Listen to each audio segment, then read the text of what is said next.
Reborn into a world far different from his own, Naruto now finds himself as a member of the prestigious Phoenix household in the supernatural realm of DXD.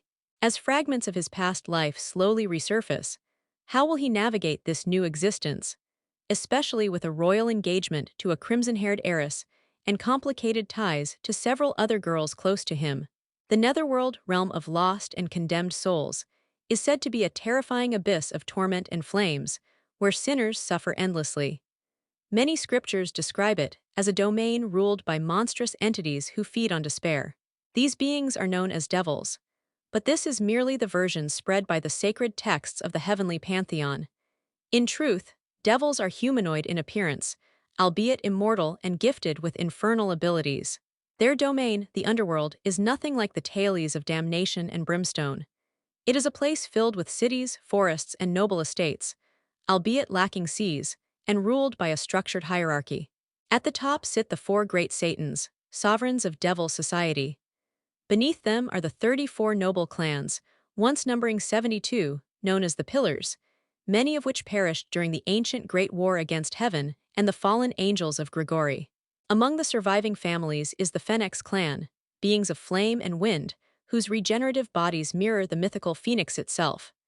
And within this family resides a boy, still sound asleep in his grand bedroom, who is anything but ordinary.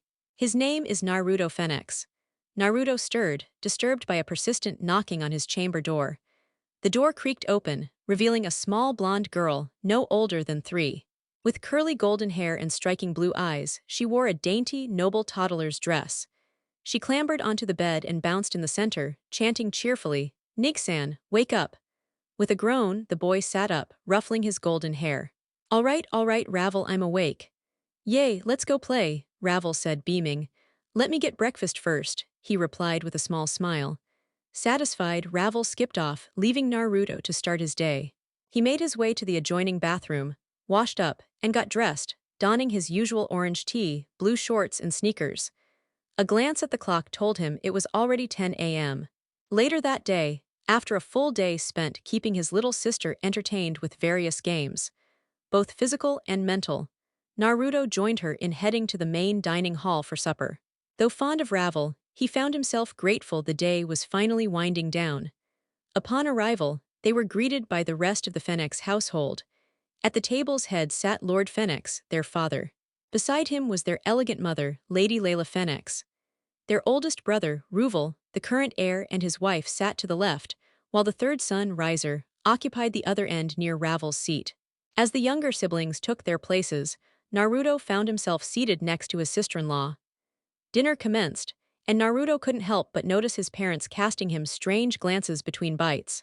Unlike his siblings, Naruto stood out in more ways than one.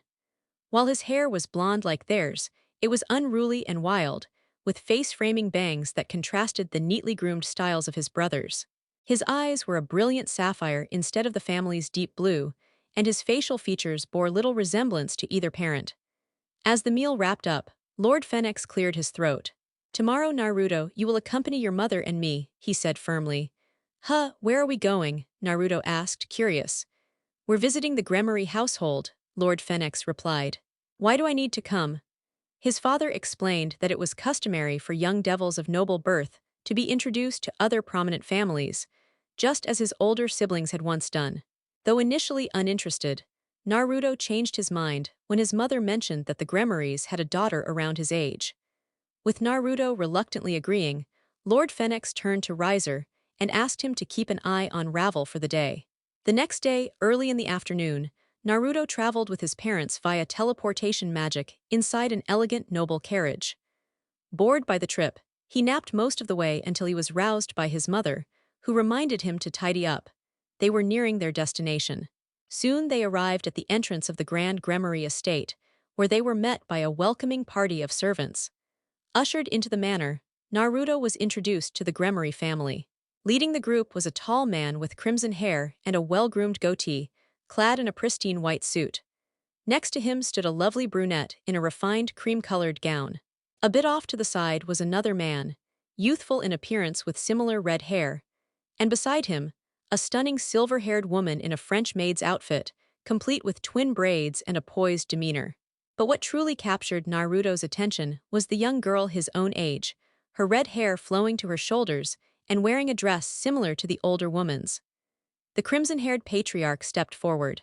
"Welcome, dear friends of House Phoenix. I trust your journey was smooth."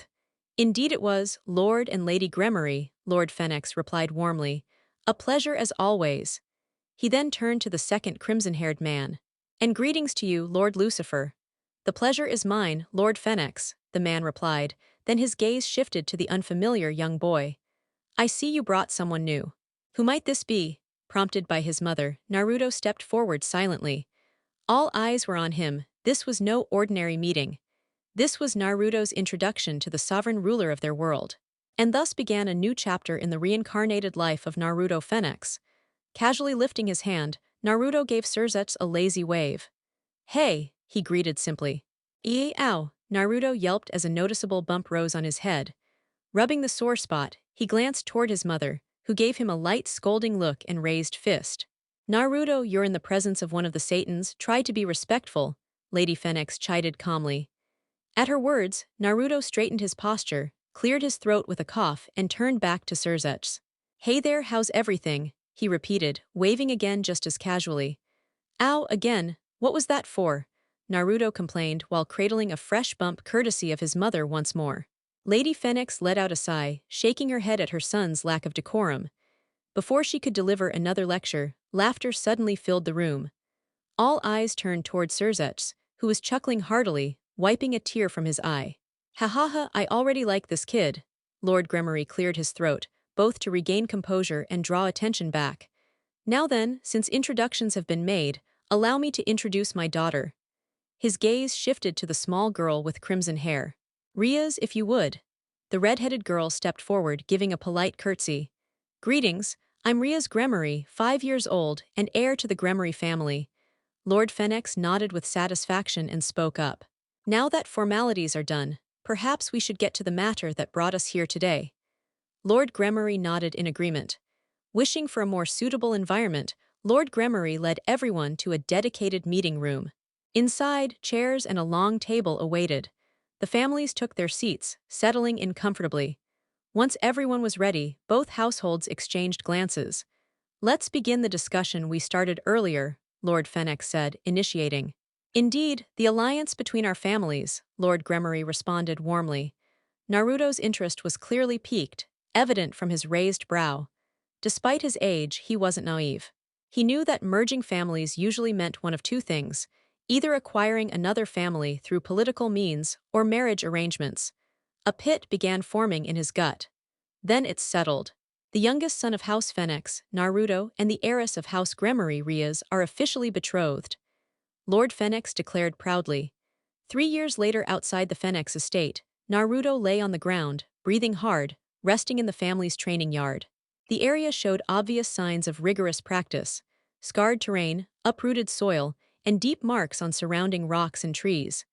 Flat on his back, Naruto's thoughts drifted to that fateful day years ago. Flashback around the Gremory estate. Staff and attendants were going about their day when a loud shout echoed through the castle, halting them mid-task. "What?" In the grand chamber where the two noble families were seated, all turned their attention to Naruto, who looked completely stunned. His face was pale, and a ghostly wisp of his soul seemed to leak from his mouth. "Naruto, are you all right?" Lord Phoenix asked, confused. Shaking off the shock, Naruto looked at his father like he couldn't believe he needed to ask. "Am I okay? You just decided who I'll marry." He took a moment to breathe. "Why me?" While quiet up to this point, Surzetsu suddenly stood, clearly offended. He slammed his hands on the table. "Why me? How dare you reject my adorable sister, the sweetest girl in the entire underworld?" he exclaimed. Realizing his blunder, Naruto turned to the redhead's older brother. "That's not what I meant. I don't dislike her, it's just this whole arrangement, it's overwhelming." "Naruto," a voice drew his attention, his mother's. Her gaze softened. "This is a chance to bond two great lineages, don't waste it." "We're trusting you with something important," she said gently. "Oh sure, tying me to someone I barely know. Real reassuring," Naruto mumbled sarcastically. Lady Gremory smiled playfully and chimed in. "You might surprise yourself, there's a chance the two of you grow quite close." Before Naruto could respond, Lord Gremory interrupted. "Rias, why don't you give Naruto a little tour of the grounds?" Riaz, having grown bored of the meeting, immediately brightened at the chance to explore and make a new friend. She sprang up and grabbed Naruto's arm, dragging him along. Come on, there's so much I want to show you. W8, what? Hey, I wasn't done here, someone help me, Naruto shouted, struggling as she pulled him away. He even scratched at the wooden doorway with his nails, leaving behind gouges as he was dragged off. The adults laughed as the door shut behind them. Both Lady Phoenix and Lady Gremorys sighed with amusement. Ah, young love. The two fathers exchanged sympathetic looks, silently acknowledging the boy's fate. End flashback. Since that event, Naruto and Riaz spent a lot of time together. Over time, they grew quite close, developing a solid friendship. A shared embarrassing moment early on helped break the initial awkwardness. Flashback. While guiding Naruto through the estate, Riaz decided to start with her room. Naruto had stopped resisting by now and followed her willingly. Once inside, he stood stunned by the sight before him. Her room was filled with anime posters, figurines, manga volumes stacked high, and themed bedding. Naruto blinked at the colorful chaos. So, what do you think? Riaz asked cheerfully, standing beside him. He muttered under his breath, otaku. The moment the words slipped out, Riaz vanished. Naruto turned, only to find her hiding beneath the covers of her bed. You probably think I'm weird, don't you? She murmured. If I had normal standards, maybe. Honestly, you're more grounded than me. I have a borderline obsession with ramen.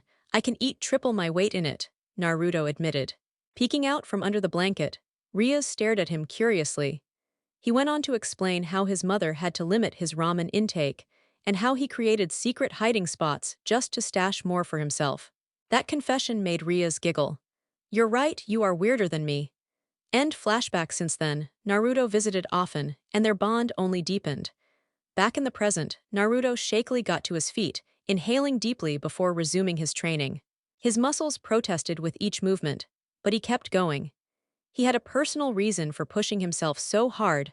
Unlike his relatives, Naruto didn't inherit the signature Phoenix traits of flame manipulation and rapid regeneration. It was discovered not long after their visit to the Gremorys estate. During a magic lesson with his parents, Naruto had shown promise with the fundamentals of demonic energy. But one incident changed everything. He sustained an injury during training. Expecting a fast recovery, his parents watched in shock as nothing happened. No regeneration, no flames, just blood. Panicking, they used Phoenix tears to heal him. Later, he was asked to demonstrate basic fire techniques, but no matter how many times he tried, no flame appeared. What did manifest, however, was powerful wind-based magic, a trait known in the Phoenix bloodline, but overshadowed by their legendary fire. Medical examinations followed. In the end, it was confirmed Naruto lacked the core Phoenix abilities. No fire, no instant healing. It devastated him. However, all was not lost.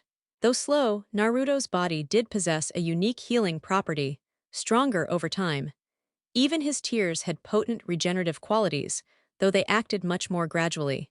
Lord Beelzebub personally studied Naruto's physiology, intrigued by the rare condition. Despite not having the flame of a phoenix, Naruto burned with determination of his own. Naruto's recovery rate may not be as fast as most members of the Phoenix lineage, but he displayed a unique resistance, perhaps even immunity, to deadly toxins that would typically prove fatal to other devils. Among these was the venom of the nine-headed Hydra. Even more extraordinary, his tears carried similar purifying qualities, making them incredibly rare. While standard Phoenix tears can rapidly heal wounds and even reattach limbs, Naruto's tears were far more potent. Instead of providing instant recovery, they completely restore the individual's physical condition, regenerating lost organs and counteracting even the most lethal poisons. Due to the rare nature of this ability, Grafia Surzech's Queen advised that Naruto's tear-related powers remain confidential, even from the Elder Council, suggesting a small vial be kept for emergencies involving the four Satans. With only Naruto, his parents, Lord Lucifer, Lord Beelzebub, and a few highly trusted allies aware of the secret, the rest of the underworld wrongly assumed Naruto was weak and unremarkable. He would overhear such remarks during the formal gatherings his parents took him to. Though most noble households stayed silent around him, Naruto's keen senses allowed him to catch their dismissive whispers. He often wanted to prove them wrong, but he kept his gifts hidden. Adding to his burdens, his older brother Riser constantly mocked him, calling him names and belittling him as a shame to their bloodline. Naruto's spirits were low until Riaz offered support, telling him about her cousin, Sergeorg Bale. Hearing how Sergeorg trained hard despite lacking the Bale clan's signature power inspired Naruto to pursue his own path of self-improvement. Over the next 3 years, Naruto underwent a transformation, growing immensely stronger in both body and mind. He ignored insults and focused solely on earning respect through perseverance. Through intense training and study, he even defeated Sona Citri in chess, proving himself sharp and calculating. Although intellectually gifted, his real talent lay in combat.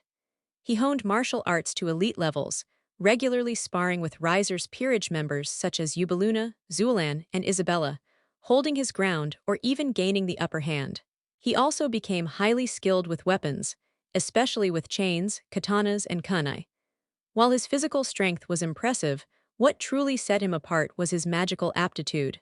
Unable to wield his family's signature fire for flight or offense, he mastered the limited wind magic taught by his parents, techniques rarely emphasized by the Phoenix clan. Pushing these skills further, he began creating new wind-based techniques and tapped deeper into his demonic energy.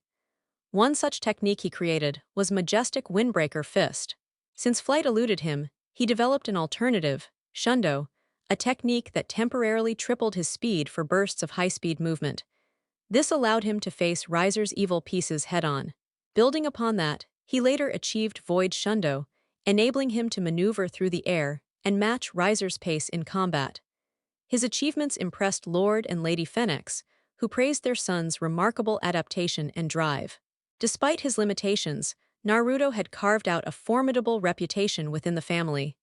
Still, Naruto knew this was only the beginning. Determined to become one of the next Satans, he delved into the deeper study of demonic magic.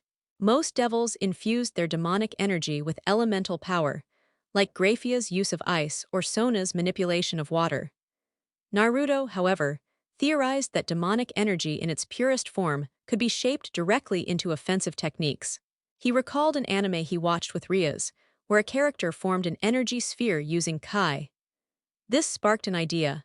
For the past year, he had been working on developing a similar technique, starting by channeling demonic energy into water balloons, rubber spheres, and air-filled balloons. Personal Rasengan-style training, it took him over 2 months to burst the water balloon using only demonic energy. The rubber one took nearly 5 more. Now, he was working on the air balloon stage, which required controlling the flow of magic precisely enough not to pop the delicate surface while outputting full power. For 3 months, he struggled with it. Though tempted to ask his parents, he wanted this to be his own secret success. Just as he was preparing to test his progress, a towering column of fire erupted nearby. Unfazed by the dramatic entrance, common among his kin, he calmly waited until it vanished, revealing his mother. "Mother, what brings you here?" Naruto asked, curious. "Your father and I feel it's time for you to visit Earth. You'll need to go there eventually to begin forming your peerage," Lady Phoenix replied. Naruto blinked in surprise at the announcement. Once he recovered, his mother informed him that they'd be departing for England in an hour. 2 years later on the Phoenix Estate's training grounds, the echoes of combat rang out as 2 young men clashed, Naruto Phoenix and his closest friend, Sergeorg Bale. They were in the midst of one of their bi-monthly sparring sessions. Using only raw physical strength, Naruto used wind magic to boost his power and keep pace with Sergeorg, who relied solely on natural strength. Their friendship hadn't started smoothly. They met when Naruto visited Riaz at age 9, during a visit also attended by Sergeorg and his mother. Sergeorg, assuming Naruto was an arrogant noble like others, provoked him immediately. Their conflict turned physical outside the Gremorys estate.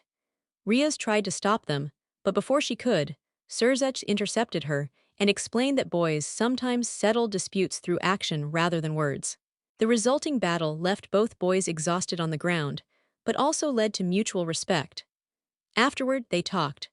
Naruto explained that, like Sergeorg, who lacked the Bale family's signature power of destruction, he too was born without access to the Phoenix Fire's combat abilities. Understanding one another's struggle brought them closer, and they began pushing each other to grow stronger. Every couple of months, they'd meet to test their progress in sparring matches. Now, as their most recent match ended with both boys lying in the dirt, a bond of trust and rivalry had been firmly forged, one between the future of two great families. As the two lay on their backs, the sound of hurried footsteps echoed as help approached. For Seryorg, a blonde girl with her hair tied in a ponytail rushed to his side, concern etched on her face. For Naruto, it was two young girls who knelt beside him. The first was a 14-year-old with sharp hazel eyes, featuring feline pupils, and shoulder-length black hair split by elegant bangs. She wore an intricately styled headband and a black kimono with a red lining that slipped off her shoulders, exposing her developing figure. Her most defining features were a pair of black cat ears and a sleek black tail. The second was a 10-year-old girl with flowing blonde hair and golden hazel eyes. She was dressed in a short-sleeved green dress that ended just above her knees, paired with brown sandals. Most striking about her were her pointed elf-like ears. "Are you all right, Naruto-sama?" the younger girl asked with worry. "I'm good. A little rest and I'll be back to normal," Naruto responded calmly. "That's a relief, Naru-kun. Still, we should use the Phoenix Elixir. You've got an important meeting with Lord Beelzebub today, one Shizu and I have been looking forward to for quite a while," added the cat-eared girl with urgency in her voice. The realization dawned instantly on Naruto, who quickly stood up. "All right, today's the day I receive my evil pieces. That means I can finally bring you two into my peerage, Kuroka Shizuka," he said with a smile. These two had become his close companions, though they had met under very different circumstances. Shizuka produced a vial of phoenix tears and carefully administered it to both Naruto and Seryorg. Once healed, Naruto offered Seryorg his apologies for cutting their visit short due to his appointment. Accepting with understanding, the two parted ways. Naruto headed off to clean up for the occasion. Once ready, he informed his parents he was heading out to meet Beelzebub. "Would you like one of us or any of your peerage to accompany you, Naruto?" Lady Phoenix asked kindly. "It is your first meeting with Lord Beelzebub, after all." Naruto's face reflected confidence as he answered, "It's all right, mother. I'll take Kuroka and Shizuka along since I plan to induct them into my peerage. Besides, I want to prove that I can handle this on my own without being coddled." A confident smirk followed. Lord Phoenix gave an approving nod. Naruto may not have inherited the Phoenix flame, but he certainly carried their spirit. "Good luck, Naruto. A car is waiting to take you to Lord Beelzebub's lab," his father said, receiving a word of thanks in return. He set off with Kuroka and Shizuka, and as the vehicle drove through their estate, the three children enjoyed the ride. While the girls chatted about Naruto's spar with Seryorg, Naruto found himself reflecting on how he met them. It had been over 2 years since he encountered Kuroka, just a few months after meeting Seryorg. At the time, Naruto had been training in a private region, granted to him as a high-class devil. Each of the remaining 34 noble houses possessed vast lands, like the Gremorys estate, which was comparable in size to Japan's Honshu. Naruto had inherited a section roughly equivalent to Austria. Naruto always felt at ease in the wilderness. With his speed and agility, he leapt across the terrain with grace, moving between trees and rocky outcrops. One day, he reached a waterfall within his domain, a place he admired for its serenity. But a strange sensation shifted his mood to caution. He became aware of a presence, though it hadn't attacked him despite his vulnerability in the open. Reasoning that it must be intelligent, he used wind magic to detect any hidden life forms. Sensing movement near the waterfall, Naruto approached and discovered a cave concealed behind rock formations. As he stepped forward, a surprise attack forced him to dodge just in time. Before him stood Kuroka, wearing the same attire she now wore, albeit more worn and rugged. Without words, she lunged again. Naruto was forced to fight back. Their battle was intense. Kuroka's clawed strikes and cat-like reflexes made her a formidable foe. Eventually, Naruto subdued her in a hold that restrained her limbs and stopped her from biting. Once she calmed, he asked why she had attacked and why she guarded the cave so fiercely. The answer came when another girl emerged, a young white-haired Nekomata. Naruto figured it out instantly. Without needing an explanation, he stated he had sensed someone watching him and suspected it was the girl. Kuroka admitted she feared Naruto would harm her 6-year-old sister. Seeing the girl's frightened expression, Naruto released Kuroka and explained that he had no hostile intentions. He only wanted to learn the truth. Once it was clear he meant no harm, Kuroka formally introduced herself and explained they had recently lost their mother. She had been protecting her little sister, Shiren, ever since. Moved by their story, Naruto offered them sanctuary on his land and even gave Kuroka his family insignia for protection. For the next couple of months, Naruto visited them often. He and Kuroka became close, and Shiren happily enjoyed the sweets Naruto brought. Eventually, Naruto invited Kuroka to join his peerage. After learning the benefits, she agreed and asked if Shiren could also join. Naruto explained that having two Nekashu, an incredibly rare Nekomata subspecies, might raise issues. While Kuroka worried, Naruto assured her he knew someone who would love a little sister like Shiren. Kuroka was hesitant, but Naruto promised she could visit Shiren anytime he saw Ria's. Relieved, Kuroka agreed, and they returned to Naruto's home, where he introduced his new friends to his family. Flashback teleporting into the Phoenix estate, Naruto arrived with Kuroka and Shiren by his side. He led them through the corridors toward the living room, hoping his parents were inside. Upon entering, he noticed not only his parents, but also his siblings, Riser and Ravel. Guests were present too, Ria's Gremory, her brother Surzech, his queen, and one more girl. This last guest had long raven-black hair cascading down her back and stunning violet eyes. She wore a violet dress that highlighted her elegance. Naruto's presence drew their attention. His parents welcomed him warmly, and Surzech greeted him with his usual cheer. Ria's leapt up to embrace him. "Hey there, Naruto-kun," she said joyfully. "Hey, Ria's sorry I haven't visited in a while. I've been hanging out with Sergeorg a lot," Naruto replied with a grin. Ria's brushed it off and said it gave her time to bond with her new raven-haired friend. Naruto acknowledged the girl and introduced himself, prompting her to respond with a polite bow. "I'm Akino Himejima, a pleasure to meet you." "That's a beautiful name," Naruto complimented. "Ara, thank you Naruto-sama," Akino replied, blushing lightly. Before the conversation could go further, Naruto turned to the others. "Actually, I've brought two people I want to introduce to everyone," he announced, motioning Kuroka and Shiren forward. Kuroka and Shiren approached, with Shiren staying a step behind her older sister, slightly anxious. Curiosity filled the room as Naruto introduced the two newcomers. The sisters bowed politely in greeting, prompting Naruto to share the story of how they came to know each other. When he finished, he looked toward his parents with excitement dancing in his gaze. "Also, Kuroka has agreed to join my peerage once I receive my evil pieces," Naruto announced. His parents, along with Surzech, congratulated him on recruiting such a powerful and uncommon Nekomata. Riser, however, looked displeased, clearly envious that Naruto had gained such an attractive and rare companion. Surzech began to ponder Shiren's situation. Kuroka joining Naruto's group wasn't an issue, but if both sisters were to become devils, it might raise concerns. Riser, unsurprisingly, had his own selfish plan brewing, yes, the usual just add to your own peerage kind, and was ready to speak it aloud. But before he could say a word, Naruto interrupted, expressing his hope that Ria's might welcome Shiren into her own peerage. That way, the sisters could remain close, especially since he and Ria's regularly saw each other every week.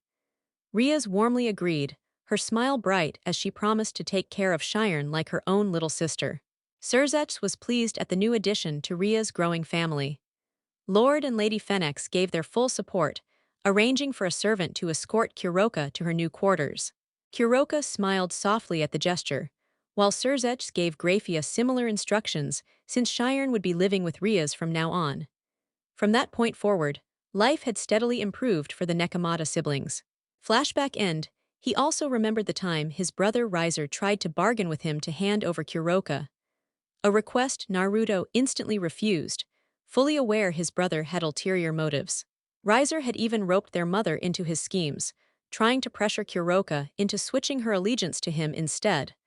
Once Kuroka began living with him, their days became lively. They trained together regularly, both sharpening their skills with each session. Kuroka would often visit Shiren, now going by the name Kaneko Taoju to mark her new path, though she allowed Kuroka to still call her Shiren. Despite enjoying her company, Naruto had one complaint. Every morning, he'd wake up to find Kuroka clinging to him while wearing only a long shirt, her arms wrapped snugly around him. A year after meeting Kuroka, Naruto encountered another girl named Shizuka, or Shizu for short, who shared a similarly troubled past. Their paths crossed during a visit to one of the devil cities in the Phoenix region. Flashback begins. Naruto was tagging along with his mother on one of her frequent shopping trips in the city, joined by Ravel. After an hour of wandering shops, Naruto had enough. Spotting a chance to slip away, he ditched his noble attire and blended in by dressing like a regular citizen, simple shirt, pants, and sneakers. Making his way out of the city, he ventured toward a more peaceful village from a bygone era, eventually finding himself in the nearby fields. That's when he heard someone sobbing in the distance. Investigating, he spotted a few children, mostly from noble lineages, huddled near some bushes, bullying a young blonde girl. Naruto stepped forward without revealing his identity and challenged the group. The spoiled kids tried to intimidate him, but his sharp tongue and confident stance only escalated things. 5 minutes later, Naruto stood tall while the defeated bullies lay sprawled on the ground. The bystanders, terrified, had fled the scene. Walking up to the girl, who appeared around his age, 10 years old, he offered a kind smile. She looked frightened at first, but his gentle expression put her at ease. Knowing he wasn't there to hurt her, she seemed relieved. Flashback ends after saving her. Naruto invited her for a meal, surprised by how much she ate. Judging by her ragged clothes and appearance, he figured she hadn't eaten properly in a long time. They quickly grew comfortable talking to one another, and she told him her name was Shizuka. She was of devil, human, and elf heritage and had been orphaned for the past 3 years, living either on the streets or in the woods. Naruto admired her strength and resilience. He believed that with proper guidance, she could grow into someone truly powerful. He revealed his full identity to her, Naruto Phoenix, from the ruling family of the territory. Shizuka was initially startled, but even more shocked when Naruto offered her a place in his future peerage, a chance to start anew and rise to greatness. He explained what a peerage was, along with his dream of becoming a future Satan. Overwhelmed but hopeful, Shizuka accepted. Naruto returned with her to rejoin his mother and sister, ready to face his punishment. Back home, Lady Phoenix gave him a week-long grounding and banned him from eating ramen for 3 months, a devastating blow. Afterwards, he introduced Shizuka to his family, and though shy, she made a good impression. The family was impressed. Naruto had found another promising girl to add to his peerage. Months later, after moving in, they discovered Shizuka had a gift for magic, particularly healing spells, as well as strong aptitude in water, wind, and plant-based spells. Her connection to nature likely came from her elven roots. But her true passion was in medicinal herbs and potions. She aspired to be the world's greatest healer. Naruto was thrilled. Not only did Shizuka have a dream worth chasing, but her talents would be invaluable during future raiding games. His musings ended as the car came to a stop. He, Kuroka, and Shizuka stepped out in front of Lord Beelzebub's residence. The home resembled a Gothic fortress, with broken walls surrounded by stronger protective ones, reminiscent of Frankenstein's castle. Approaching the main doors, Naruto announced himself. A servant nodded and led the trio inside. They waited until Beelzebub was available. Several minutes passed before another aide guided them into the heart of Beelzebub's domain, a vast laboratory filled with advanced machinery and monitors. After marveling at the setup, they followed the servant into the innermost chamber. Ajuka Beelzebub, a striking man in his mid-20s, was one of the current 4 Satans and had helped lead the charge against the old Satan faction. As the servant stepped away, the 3 stood before one of the highest-ranking devils. Naruto casually greeted him. "Yo, Ajuka," Naruto waved. "Naruto-sama," Shizuka gasped, embarrassed by his informal tone. But before she could scold him, Ajuka responded. "Hey, Naruto," Naruto got straight to business. "So, you got my evil pieces ready, Ajuka." Ajuka stood from his seat and led them toward a nearby machine, glancing at the golden-haired Phoenix. "It should be a quick procedure since I already possess your old data from the evaluations we did years back. I just need to refresh your current status based on the changes over the last 4 years," Ajuka clarified. With a nod, Naruto sat quietly while Ajuka began his questioning.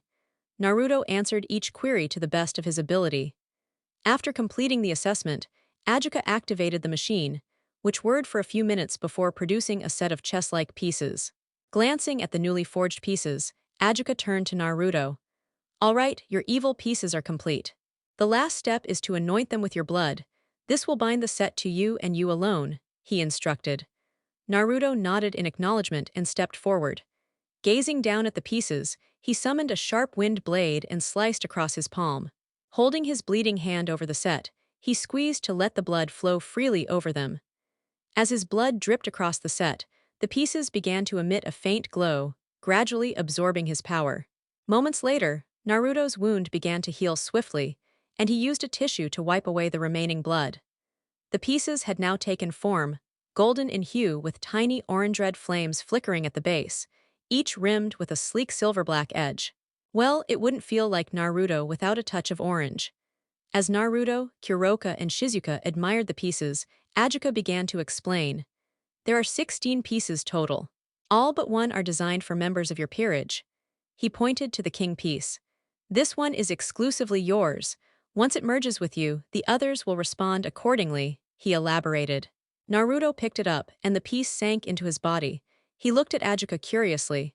So now that the king piece is bonded to me, what exactly do you mean that the rest will respond to me? You'll figure it out soon enough, Ajuka replied cryptically.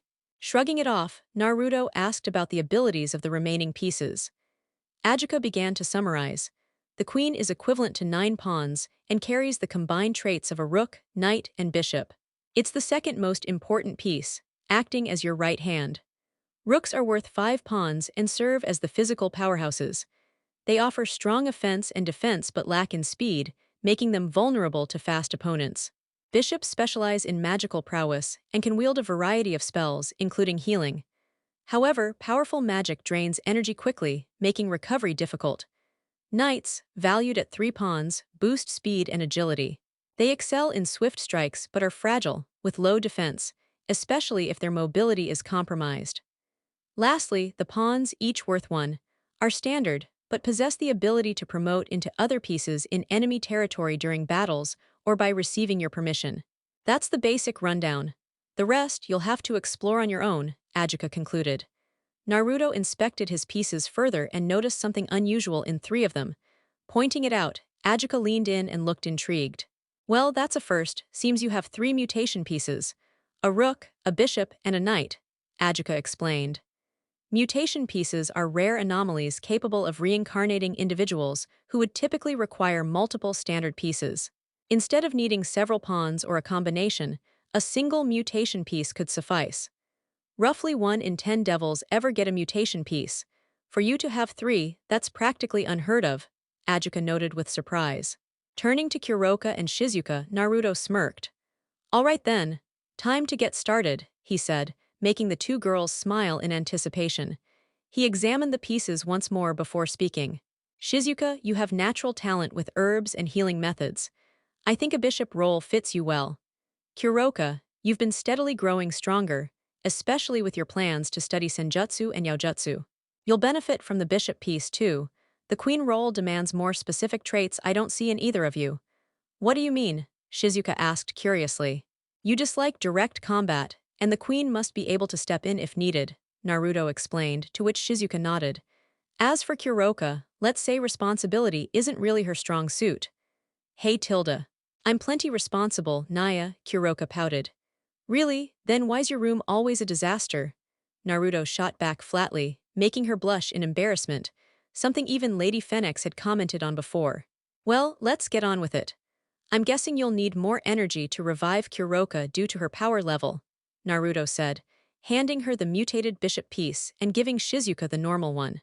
I, Naruto Phoenix, call upon you, Kuroka and Shizuka, to serve under me as my bishops and walk a new path, he declared. Orange-golden flames swirled around them as the pieces embedded themselves into the girls' bodies. Once absorbed, the flames faded, and the phoenix crest marked them both. Well then, congratulations, you're now officially my first 2 peerage members, Naruto announced proudly. Kuroka and Shizuka looked at themselves, sensing the changes within.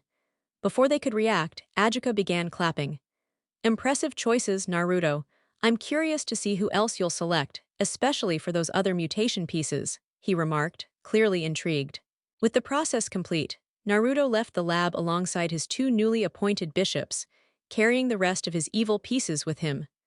Once they were gone, Ajuka exhaled and glanced toward the back of the lab. All right, you 2 can come out now, they're long gone. From the shadows emerged Surzech Lucifer and his queen, Graphia. The two approached as Ajuka turned to another console. Surzech stood beside him. Running another scan on his blood, he asked, catching Ajuka's attention. Yes, I gathered a few leftover drops during the ritual. The analysis should be done shortly, Ajuka replied, watching the screen. Good. I've been curious to see how his blood has evolved, Surzech murmured. Graphia looked at him. Surzech-sama, I understand Naruto-sama is not only Ria-sama's fiancé, but also the strongest healing bloodline in the Phoenix family. Still, why request another scan after all these years? She asked. Surzech smiled faintly. Let's just say I've had a hunch lately, one I'm hoping doesn't turn into something dangerous. At that moment, Ajuka's machine beeped. He reviewed the data, eyes widening. Well now, seems your hunch was sharper than expected, Ajuka muttered, prompting Surzech and Graphia to peer at the screen. Ajuka explained that Naruto's blood had once again evolved. Though still demonic in nature, it now carried subtle traces of a foreign energy. This was especially rare. Devils typically contain only demonic energy, except for reincarnated beings who retain fragments of their previous lives. For Naruto to develop another energy signature, even in minute amounts, was something neither of them had ever encountered before. So, you're saying that Naruto-kun, Surzech began after hearing Ajuka's detailed explanation, though he was cut off as Ajuka clarified. Yes, there's a chance. However, until we run more thorough tests, we can't confirm anything. The odds of him truly being able to handle that kind of power are still under 1%. But, Graphia added, drawing the attention of both Satans. It also suggests that Naruto-sama has less than a 1% likelihood of controlling that energy. Ajuka nodded, as the three of them turned their attention back to the monitor displaying Naruto's latest results, silently wondering what fate had in store for him. Morning, as sunlight spilled over Kyoto City, students began streaming into Kyoto Academy, preparing themselves for another routine day of classes and lessons. Around this time, many students in the hallways paused as they noticed two striking figures walking through the corridor. Graceful and composed, the school's two most adored figures headed to their homeroom. The first girl, often described as the epitome of beauty within the academy, appeared to be in her late teens. She had fair skin, aquamarine eyes, and a curvaceous form. She wore the standard girl's uniform, a white long-sleeved button-up blouse adorned with a black ribbon, a black shoulder cape and corset, a magenta skirt with white trim, and brown shoes over white socks. Her most eye-catching feature was her flowing crimson hair that reached her thighs, with a prominent stray lock atop her head, and soft bangs framing her face. Beside her was another equally stunning girl of the same age, also possessing a voluptuous figure. Her long jet-black hair was styled into a ponytail tied with an orange ribbon, with two upward curving strands. Her amethyst-colored eyes were striking, and she wore the same outfit as the redhead, though she opted for black knee-high socks. These two were none other than Ria's Gremorys and Akino Himejima, revered throughout the school as Kyoto Academy's two queens. As students made way for them, admiring their grace, Ria's kept her serene smile as she inwardly mulled over her troubling thoughts, namely, her engagement to Riser Phoenix. She vividly recalled the moment she learned of the engagement. 4 years earlier, she was back in the underworld with her peerage, Akino, Kaneko, and Kiba, gearing up to start high school that spring. She had been overjoyed when her parents allowed her to study in the human world, alongside Sona Citri, in Kyoto City, their shared territory. After wrapping up training with Akino and Kaneko, and with Kiba away training with Surzech's Knight, she learned from a family servant that there were guests at the estate. She quickly freshened up and headed to the reception room, Akino following close behind. To her surprise, she found Lord and Lady Phoenix, accompanied by Riser, who wore an all-too-pleased smirk. Once she entered and was greeted, she asked the purpose of their visit. Her father said he had important news. Eagerly, she asked if Naruto was finally returning home after being away for nearly 4 years. At the mention of Naruto, Riser sneered subtly before returning to a composed expression. Lord Gremorys then explained that the marriage contract had been altered. When Rias questioned what that meant, Riser stepped forward and lifted her chin, declaring himself her new fiancé. Rias was stunned and demanded to know why this change had occurred, especially since she had been promised to Naruto. Her mother explained that despite Naruto being a high-ranking devil from the Phoenix line, He lacked their signature abilities, namely, the flame regeneration and immortality, something Riser quickly pointed out. He argued that he, being a true Phoenix, was better suited for the role. Riaz saw through it immediately. She suspected Riser had manipulated things behind the scenes to push Naruto out of the picture. When she asked if they had even contacted Naruto, she was told that he hadn't sent letters in over 2 months. And then Riser interjected, clearly relishing the moment. Despite Ria's protests, her father announced that everything was already finalized. When the timing was right, she would marry Riser instead of Naruto. Furious and overwhelmed, she stormed off to her room, with Akino in pursuit.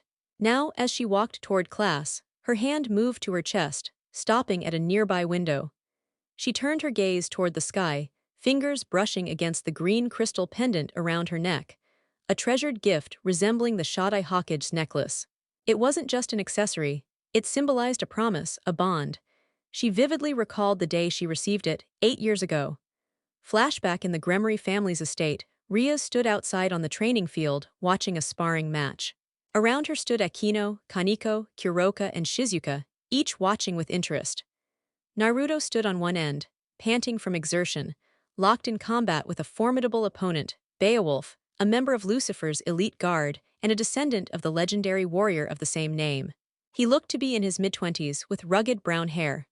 Lord and Lady Gremory observed from the side, accompanied by Surzech and Grafia. The match was the result of a bet between Naruto and Surzech. If Naruto landed a clean blow, Surzech would become Grafia's servant for a week. If he failed, Naruto would serve Surzech. The goal was to give Ria some peace from her overbearing brother, whom Naruto knew had been overly attentive lately. Riaz had questioned Naruto's decision, pointing out that Beowulf was one of the underworld's top 5 pawns. Naruto simply smiled. "I just want to give you some breathing room from your brother." That single line made her heart flutter. He was willing to endure hardship just for her sake. The terms were simple: land one solid hit on Beowulf. Though Grafia protested, part of her secretly hoped Naruto would succeed. After all, having Surzech under her control for a week wasn't without appeal. Though she typically wore the pants in the marriage, this would allow her to privately assign tasks to her husband outside his Satan duties. The duel had dragged on for 30 grueling minutes. Naruto was barely standing, while Beowulf barely broke a sweat. He had been going easy, but was nonetheless impressed by Naruto's endurance. Now, breathing heavily, Naruto prepared his final move. "Time to put my 2 years of training to the test. Here's my newest technique." Naruto Shippuden OSD, emergence of talents assuming a stance, he held out his right hand and began focusing energy into his palm.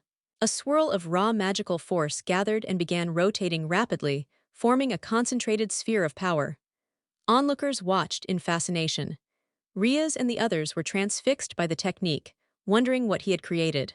To the older devils, the spell was astonishing. He had not molded the energy into a specific element, a rarity, as most magic required elemental affiliation. Devils wielded darkness, angels light, and so forth.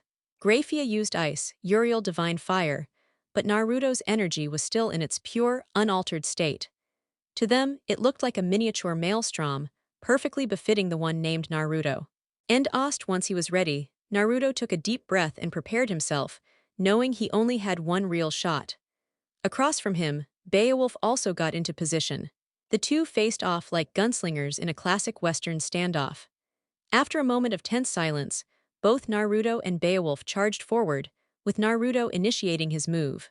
Activating his shundo, Naruto zigzagged across the battlefield, causing Beowulf to narrow his eyes. He could tell the blonde was trying to mislead him again, likely aiming to shift at the last moment and strike from behind or the sides, a trick Naruto had used more than once. Beowulf realized this misdirection was likely Naruto's only real opportunity to land a clean hit. As Naruto closed the distance, he feinted toward Beowulf's left. Beowulf responded with a left hook, aiming to knock him off course and prevent a follow-up strike. But then, Naruto did something no one expected.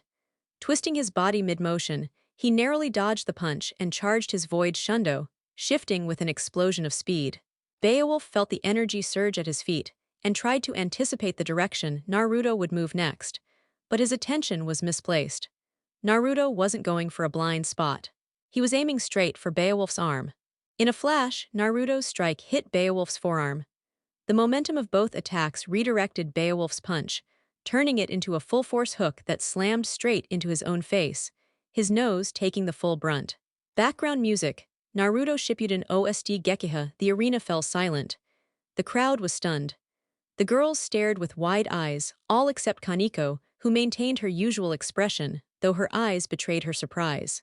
Lord and Lady Gremorys exchanged astonished looks, while Graphia kept her gaze fixed on the scene. Surzech simply stared, wide-eyed and quiet, intrigued by what just happened. Naruto landed flat on his back, wincing slightly as he wiped a smear of blood from his nose. Beowulf's fist had made contact, but not in the way anyone expected. "I knew that would work," Naruto exclaimed with a proud grin. As everyone tried to make sense of his words, Naruto pulled himself back to his feet, looking satisfied. Sensing their confusion, he explained his strategy. "I figured if I kept aiming for his blind spot, he'd keep his guard up there. That would let me sneak in a clean hit to his face when he wasn't expecting it." Understanding slowly spread among the spectators. Naruto had intentionally gone after the obvious opening multiple times, conditioning Beowulf to expect it. But it was all a feint. The real plan was to strike when Beowulf overcommitted to defending. By timing his counter to coincide with Beowulf's punch and striking the forearm, Naruto redirected the attack into Beowulf's own face, a clever use of his opponent's strength against him. And with that, I win our little wager. Sometimes, the best way to beat someone is to let their own power do the work, Naruto said as he glanced over at Surzech. The older devil understood at once. He had lost the bet, and for the week, he was to be Graphia's humble servant. Riaz rushed over and wrapped her arms around Naruto, praising his clever tactics. She was already thinking of how to use similar strategies with her own peerage. Akino, Kuroka, and Shizuka quickly joined in the congratulations, while Kaneko gave him a thumbs up. End music. Lord and Lady Gremorys also gave their approval, pleased with Naruto's performance, and reassured about the choice of him as Ria's future partner. With the spar over, Naruto turned toward Surzech and Graphia with a mischievous smirk. "So, Graphia-san, any ideas on how you'll dress Surzech's butler uniform? Or maybe one of your maid outfits?" Naruto teased, clearly enjoying the mental image. Everyone laughed while Surzech sighed, already imagining the chores ahead. Their amusement was cut off by Graphia clearing her throat. "This is the list of tasks to be completed by week's end, Surzech-sama," she said, handing over a scroll so long it rolled across the floor. Surzech blinked in disbelief. "Your uniform will be ready on your bed tomorrow. I expect full diligence. If not, there will be consequences." With that, she turned and left to prepare the outfit. Still stunned, Surzech asked if she was joking. Beowulf gave him a pat on the back and offered to help with the workload. As things settled, Naruto quietly asked Riaz if they could talk alone. She led him to a garden patio, curious. Standing in the center, Naruto reached into his pocket and pulled out a green crystal pendant on a simple thread. Ria's eyes widened slightly. She found the gem beautiful. "Riaz, I want you to have this. I found the crystal while training in my territory. It was originally twice the size of my fist. I carved pieces for rings, one each for Shizuka, Kuroka, Kaneko, Akino, and Sona. But this necklace, I made just for you." Riaz blushed, both touched and a little annoyed at the number of rings he'd given out. Still, she gratefully accepted it and asked him to put it around her neck. Admiring the necklace, she turned to him. "So, why give me this now? Is something going on?" Naruto looked away for a moment, his expression serious as he stared into the garden. He exhaled softly. "I'm leaving the underworld soon." Riaz blinked in confusion. "That's fine, we can all go together. Maybe a trip or," Naruto interrupted with a calm but firm look. "I'm not leaving for a day or two, Riaz. I'm going away for training, and I'm also going to search for peerage members of my own." Her expression dimmed. She walked closer, but before she could speak, Naruto gently held her hands. "Riaz, I know how much you want us all together. But to chase my dream, I need to take this step, even if it means being away for a while." Riaz stared into his eyes, seeing his resolve, clear, unwavering, and bittersweet. Tears welled in her eyes. "Then make me a promise." "A promise," he echoed. "Promise me you'll come back to me." Naruto smiled. "I promise. I'll return in the spring of your final year at Kyu Academy. Is that all right?" Riaz nodded, though her eyes were still filled with emotion. "Okay, I'll wait for you," she whispered, just before giving him a kiss on the cheek. End flashback. A month later, Naruto had departed the underworld, taking Kuroka and Shizuka with him. He left behind a letter explaining his reasons to his parents. During that same month, Naruto's name had begun to echo through the underworld with increasing reverence. The match against Beowulf had made waves. Lord and Lady Gremory made sure the Phoenix family, and even some of the 34 remaining Pillar clans heard about it. The fact that Naruto, a young Phoenix child without fire or immortality, managed to injure Beowulf, Surzech's own pawn, was nothing short of astonishing, especially for someone only 13 years old. Naturally, the bet between him and Surzech remained classified, for obvious reasons. Now, spring had arrived, and it had been a month since the final year at Kyo Academy began. Much had happened since. Just weeks ago, Rias had added 2 new members to her peerage. One of them was a second-year student named Hyodo Ise. He was her one and only pawn, 17 years old, brown hair, light brown eyes, and now the wielder of one of the 13 legendary Longinus, the sacred gear known as boosted gear. And finally, the last member of her bishop team, the newest transfer to Kyo Academy, Asia Argento. She was a girl around 15 or 16 years old, brought in as a second-year student and placed in the same class as Ise. Asia had striking green eyes and long blonde hair cascading down her back, with parted bangs across her forehead and a single strand curving backward at the top. Asia was also the bearer of the sacred gear known as Twilight Healing, a potent artifact capable of healing any wound. While helping her new peerage members get acquainted with devil affairs, she had also been patiently waiting for Naruto's return. She hoped to find him waiting outside the school with his usual grin, ready to see her come out. Lost in these thoughts, Akino, walking beside her, noticed how Rias was acting. She saw Rias gently place her hand over the crystal gem necklace Naruto had given her years ago. Without thinking, Akino's left hand touched a ring made of the same crystal gem material that Naruto had gifted both her and Rias. Akino was well aware of Ria's feelings for the Flameless Phoenix, especially since he had learned her secret about her heritage, and still didn't judge her for it. Both of Ria's new peerage recruits had previously been caught in deadly incidents involving fallen angels. But thanks to Rias and her team, not only were they resurrected as devils, they were now living a life others could only dream of. Asia was arranged to stay with Issei, who happily took on the role of her caretaker. Ria's thoughts about her new family and peerage members were interrupted by the ringing of the school bell, signaling the start of class. She pushed her musings aside to focus on a bigger problem arriving later today. Ria's planned to skip the afternoon classes and wait in the ORC room, as this was the day she'd be facing her troublesome fiancé. 2 weeks later in the mountainous terrain north of Cherdon, a town along Russia's Kalva River, a certain group enjoyed the breathtaking landscape while finishing up a rigorous training drill organized by a certain blonde. As soft snowflakes drifted from the sky, several loud explosions echoed, loud enough to disrupt the calm but subtle enough not to raise alarms. When the blast settled, a young man stood at the center of a 5-meter-wide crater.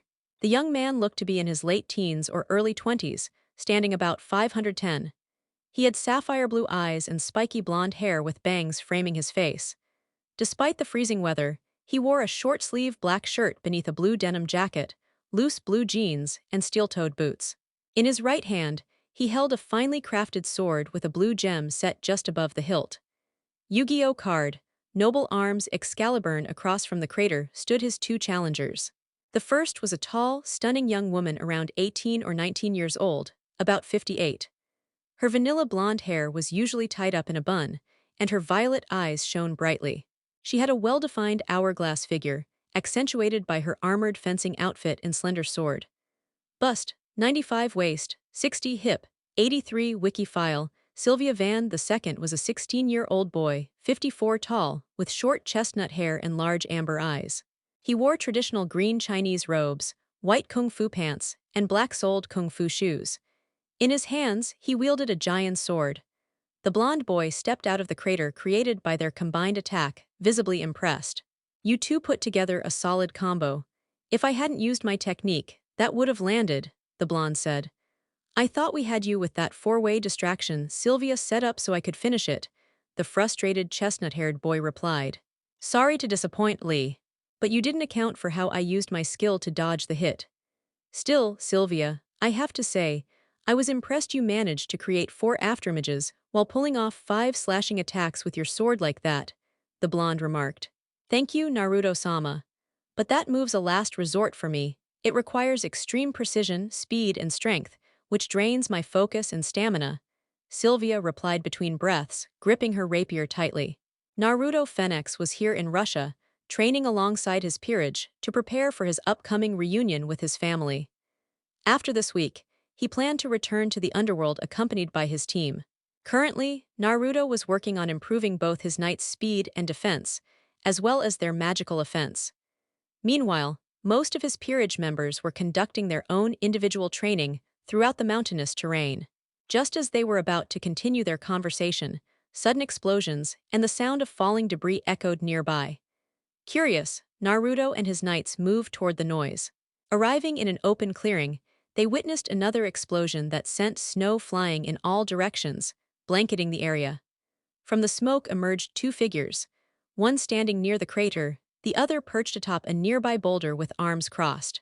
The one closest to the crater was a tall teenage boy over 65, with dark skin and Mexican heritage, featuring prominent cheekbones and wavy brown hair that partially covered his brown eyes. Muscular and mature beyond his years, he wore baggy gray jeans, a short-sleeved shirt beneath a coat, and steel-toed boots for the snowy conditions. The other was a 57 teenage boy dressed in a plain white training shirt, black sweatpants, and sneakers. The most striking thing about him were his canine-like traits: dog ears, sharp fangs, and long spiky brown hair tied in a ponytail, with bangs framing his forehead. Before anyone could speak, a slicing sound rang out, forcing the dog-like boy to leap away as the boulder he stood on was slashed diagonally. Along with the slice came a cry, as another figure was thrown to the ground, landing clumsily and covering herself in snow. After a moment, the figure stood, revealing a blonde teenage girl covered in snow and debris, brushing it off but still bearing small patches of snow on her head and shoulders. Mu tilde Yuzum-chan tilde your veil attack is unbeatable, the girl whined, trying to warm herself as she pouted at her opponent, a graceful young brunette woman who stepped into view. Hey, don't complain. You told me to fight you with everything I had, and I did. You're just the one who can't handle the cold in that outfit, Hakufu, the brunette said with a teasing smile. The blonde was a beautiful 18-year-old with long strawberry blonde hair flowing down her back, green eyes, and ample cleavage. Her bangs covered much of her forehead, and 2 strands stuck up from the top of her head. She wore a simple loose short-sleeve shirt with black tights. The brunette was similarly well endowed, with long dark brown hair and eyes, dressed in pure white silk that perfectly covered her body and limbs. She also wore a long white veil that extended 4 times her height. Like you're one to talk, why aren't you shivering like me? Hakufu stammered, teeth chattering as she looked around to see everyone else seemed unfazed by the cold. Why are you all acting like the cold doesn't bother you? She asked. It's our magic, Hakufu.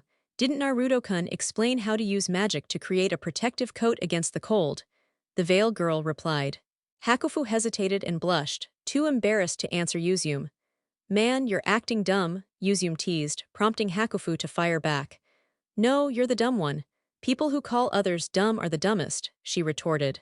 Before the argument could escalate, a sound of clapping interrupted them as Naruto and the others arrived. All right, girls, as fun as it is watching you 2 bicker, how about we call it a day? We need to prepare for our trip. After next week, I'll be heading back home and introducing all of you to my family, Naruto said.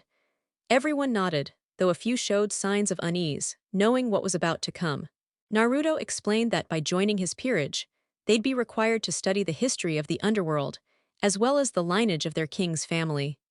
Fortunately, Naruto had already gone over the basics with them, but what most dreaded was the upcoming etiquette lessons, meant for those who lacked proper manners. Just as they were about to return to their temporary residence, a magical teleportation circle bearing the Phoenix emblem appeared, and from it stepped a young woman with a curvaceous figure and flowing black hair. She was Kuroka, Naruto's bishop. Over the past 8 years, Kuroka had matured from a teenage girl into a stunning woman, sometimes making it difficult for Naruto to avoid admiring her with less innocent thoughts. She wore a kimono similar to before, though now tailored more tightly to emphasize her figure. The most noticeable change was how the garment framed her ample chest, revealed by the kimono's shoulder openings. Upon her arrival, the tall man from Mexico was the first to speak. "Kuroka, what's wrong? Did something happen?" he asked. Kuroka nodded as she approached Naruto.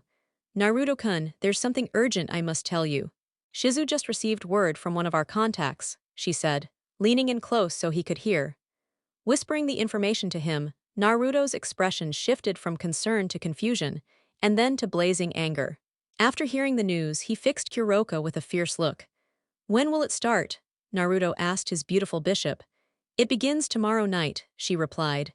Hearing this, Naruto told his group he'd be right back and walked away. After a few minutes, a sudden explosion erupted where Naruto had been standing. The group rushed to the site, finding Naruto in the center of a field scattered with debris and broken trees. Taking several deep breaths, Naruto turned back to his peers. "All right, get ready. Help Shizuka-chan and Yuyuko-chan prepare everything. Tomorrow, we're heading to the underworld. It's time I go home and deal with my brother," he said firmly. Everyone could tell he was furious. They wondered what had triggered his anger, but Kuroka promised to explain later. For now, they needed to prepare. As they made their way back, Naruto paused briefly to extinguish the few flames left from his explosive display using his powers. Unknown to him, one small flicker of flame remained, glowing with a strange mixture of darkness and light, both balanced and chaotic. This flame would eventually die out, but its unusual nature lingered. Underworld's several noble families, mostly lords and their spouses, gathered for a grand celebration at Phoenix Castle. Servants bustled about, attending to the needs of the lords and ladies from the 72 pillars. In the banquet hall, the high-ranking devils mingled, exchanging greetings and conversations. In a private dressing room, the bride-to-be, Rias, sat before a mirror. She gazed at her reflection, silently agreeing that the wedding dress fit her perfectly, accentuating her toned figure and beauty. Yet her expression was far from happy. This crimson-haired princess was troubled by the thought of who she would be marrying. Flashback at the Occult Research Building, Rias stood with her arms crossed beneath her ample chest, visibly annoyed and frustrated at the scene before her. Behind her stood her entire peerage, watching as their leader confronted the cause of her anger. Before Rias was her fiancé, Riser Phoenix. He was a tall, handsome young man around 511, with short blonde hair and deep blue eyes. He wore a burgundy blazer with gold embroidery over matching pants and black shoes. His white shirt beneath was unbuttoned at the top, exposing part of his chest. Despite physical changes over the years, Riser's arrogant and condescending nature remained. His holier-than-thou attitude looked down on lower-class devils. He had come to Q Academy to take Rias back to the underworld and prepare for their wedding, which he eagerly anticipated. The rest of Rias' peerage, except Aquino, was surprised to learn about the arranged marriage, which was against Rias' wishes. "Rias, why don't we visit the venue being prepared for our wedding? We should see how everything is coming along," Riser suggested to the redhead. "Riser, I've told you I won't marry you, do you understand that?" Rias replied angrily. Now, Rias. You say that like you have any choice," he said with an amused tone. "Our families have already decided and the contract's been rewritten. Don't forget your family was just as eager as mine to unite our houses. Don't be so presumptuous. As heir to the Gremorys family, I alone decide who I marry. If it weren't for our family's interference, I'd gladly marry into the Phoenix family," Rias said, placing a hand over the crystal pendant resting on her chest. Aquino and Kaneko understood her anger, they exchanged knowing looks. Aquino gently touched the ring on her finger, while Kaneko remembered the ring she kept hidden. Noticing Ria's hand on her chest, Riser smirked.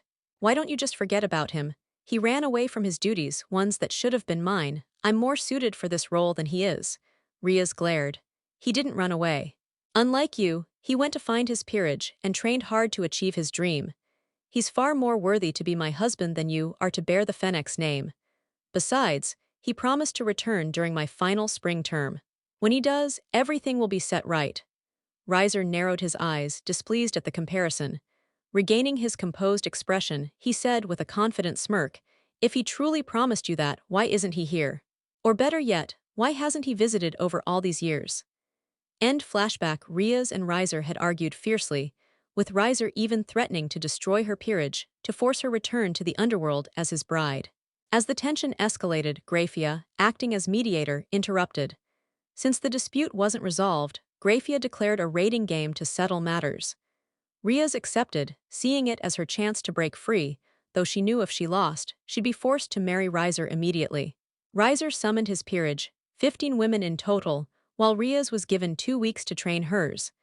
Despite their efforts, her inexperience led to a loss in the first match, sealing her fate.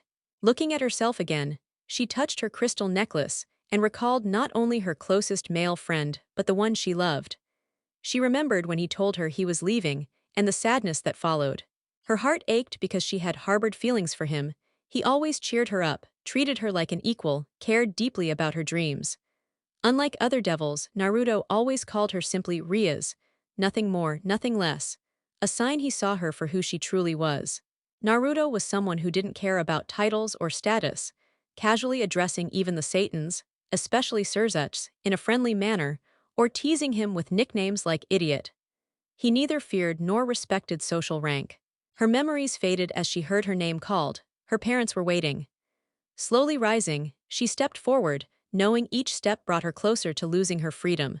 Phoenix Fortress in the Grand Hall, numerous devils waited anxiously for the celebration to truly commence. Among the crowd were Ria's own comrades, Aquino and the rest of the ORC. They wore somber expressions, clearly not in the mood to celebrate. Their gloomy mood stemmed from the fact that their queen, Riaz, was now being compelled to wed Riser Phoenix. Of all present, Issei felt the most downcast and frustrated, especially since he had been the last one to aid Riaz in her victory, only to be taken out by Riser himself. Issei fought valiantly against Riser's group, but when it came to facing Riser, he met his equal. He tried to activate his boosted gear to contend with Riser, but having overused the dragon's energy sealed within, his body was drained. Riser then pummeled him mercilessly, beating him bloody. The brutal fight forced Riaz to surrender, as Riser intended to make an example out of Issei by finishing him off while he was severely injured. After the raiding game concluded, Riaz was escorted by both her own and the Phoenix family to prepare for the wedding. Her team was taken to a private recovery chamber to tend to their wounds. Once healed, they were fitted for the engagement party, which would quickly lead into the wedding ceremony. Issei and Kiba donned tuxedos. Asia and Kaneko wore sleek dresses ending above their knees, while Aquino appeared in a traditional kimono. Their thoughts about the game and Rias' engagement were interrupted by a familiar voice offering comfort. You all performed admirably against Riser. Turning around, they saw a young woman in her late teens wearing glasses, with a slender figure. Her hair was a short, black bob and her eyes violet. She wore an elegant, knee-length dress in a deep purple shade. This was Sona Citri, heiress of the Citri family, one of the 72 pillars in Devil society. Beside her stood another young woman with long, straight black hair reaching her knees, split bangs, and heterochromatic eyes, one violet, one light brown. She also wore a stylish dress, but hers was a soft blue, contrasting with Sona's purple. Catching their attention, Sona continued. If Riaz had one or two more pieces, she might have one, Sona remarked. Yeah, but that's all in the past. Now she's the one being forced into this, Issei replied bitterly. Before more could be said, a voice they all dreaded filled the room. Ladies and gentlemen, I welcome you to this exquisite occasion, the moment where I, Riser Phoenix and Riaz Gremorys vow to become one. Riser spoke coldly. The guests applauded the engagement, praising Riaz as a fine match. As the applause echoed, many whispered about the game, some of Riser's team boasting that victory was always in his grasp, a sentiment Riser himself confirmed. Look at him, he doesn't even realize how close the fight really was, Kiba noted. True, but this is just going to be a headache from here on out, Sona added. Growling softly, Issei exploded to his group. How can we just sit here and do nothing? We have to try to stop this. But Sona shook her head, disapproving. Sadly, there's nothing left to do. It's unfortunate because I'm sure Riaz wouldn't mind joining the Phoenix family, just not like this, she explained. No, what do you mean? I thought Riaz hated being connected to the Phoenix family, Asia asked, confused. It's not that she hates the Phoenix family. It's just the wrong person, Aquino replied. Issei, Asia, and Kiba looked puzzled. Aquino went on to explain that shortly after Riaz met with Kiba, another person left, the person who was not only Riaz's true fiancé, but also her closest friend and secret love. That person was Naruto Phoenix, the youngest son of the Phoenix household. they were shocked to learn Riaz was already in love. They also discovered that Naruto had left the underworld nearly 8 years ago to train and seek out his own comrades, something his parents didn't know since he left in secret. I can't believe Butchu is already in love with someone else, Issei muttered, tears streaming down as he realized Ria's heart belonged to another. Yes, the proof of their feelings is the pendant she wears, Akino said. Akino described how Naruto had crafted a beautiful pendant using his own powers and given it to Riaz. They all knew the pendant she referred to it was the crystal gem necklace Riaz sometimes wore while working behind her desk. Akino and Sona revealed they too had matching crystal gem rings from Naruto as tokens of their friendship. Sona smiled thinking of it that way, while Akino blushed quietly when looking at her own ring. Even Kaneko mentioned she had one, though it no longer fit her finger but was kept safely. Before more could be said, Riser's voice cut through the room. Ladies and gentlemen, please welcome my bride-to-be, the future mother of my heirs, Ria's Gremorys, he announced. Within a glowing crimson magic circle beside him, Riaz appeared via teleportation, wearing the white wedding gown given to her, the crystal pendant still around her neck. Riser took her hand gently, guiding her toward both families. The crowd parted, forming a path. Riaz kept her gaze lowered, unwilling to look at her parents.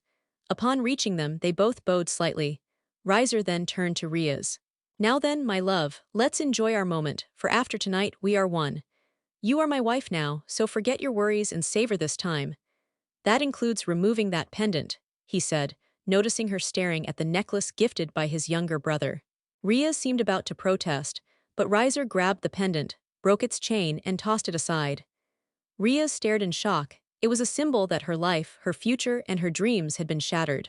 Just before they could proceed with the ceremony, the large double wooden doors, both entrance and exit to the hall, suddenly exploded with a tremendous blast, breaking the hinges and sending the doors crashing to the floor. Everyone's attention snapped to the explosive entry, guarded and wary. Riser was first to step forward, voice filled with rage. Who dares to disrupt this sacred event? His peerage stood behind him, ready to defend. But before the dust settled, a sudden surge of power struck Riser squarely in the face, sending him flying backward, sliding unceremoniously across the floor. Fennec's guards rushed to the doorway, shouting at the intruder to surrender. Only after their demands was a powerful voice heard through the dust. How about you stand down instead? I have a few words to settle with my brother, growled the newcomer. Everyone looked on in confusion as calm, confident footsteps echoed through the hall. When he stepped into the light, all could see him, wearing casual street clothes, walking steadily forward. An intense aura radiated from him, making the noble devils uneasy with each step as his glare fixed on Riser, who was now getting back up. As the crowd stared in disbelief, Lord and Lady Fennex exchanged stunned looks. Riser and Ravel looked baffled.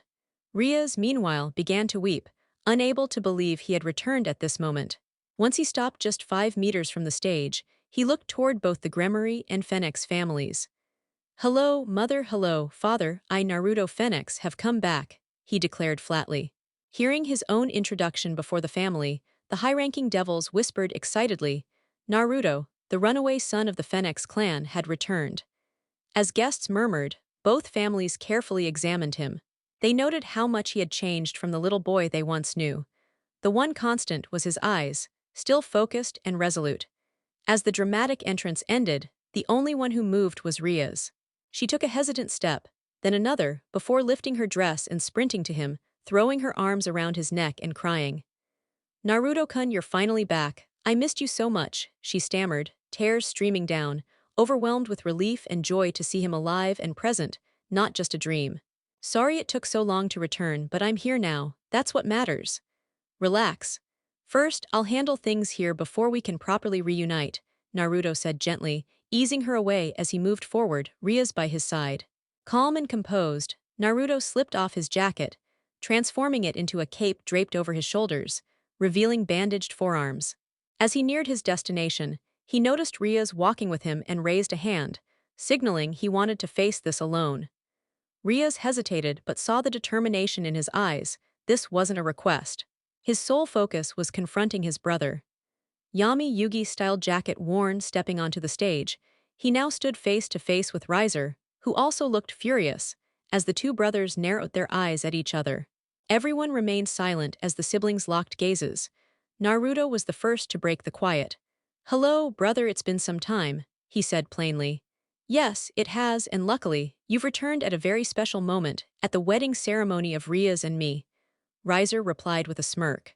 "Oh really? Then my timing was perfect since I arrived just in time," Naruto smiled, closing his eyes briefly before opening them with a serious expression, to stop it from happening. His voice deep and commanding as Riser scowled at him. Both looked ready to clash but relaxed a little when their father spoke up. "Naruto, my son, it's good to see you back after such a long absence," Lord Phoenix said, while their mother smiled tearfully at her youngest's return.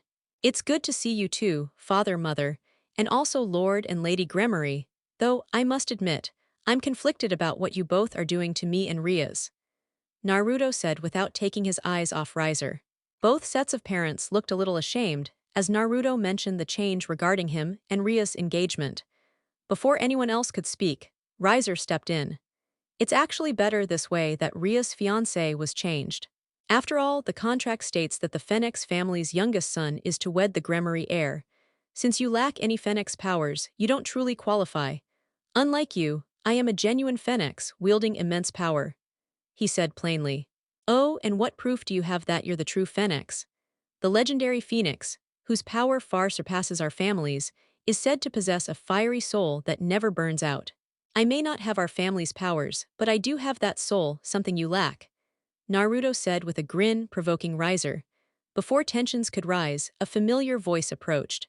"Oh dear, it appears we have quite a situation here." The brothers turned to see Surzech's Lucifer approaching, with Grafia closely behind. "Lord Lucifer," Riser greeted politely, bowing his head slightly. "Yo Surzech," Naruto responded casually with a lazy wave. My Naruto-kun, it's good to see you again.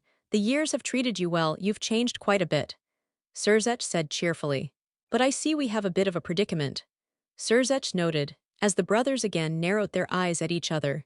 "Yes, it seems my foolish younger brother doesn't know his place and is trying to halt mine and Ria's wedding," Riser remarked.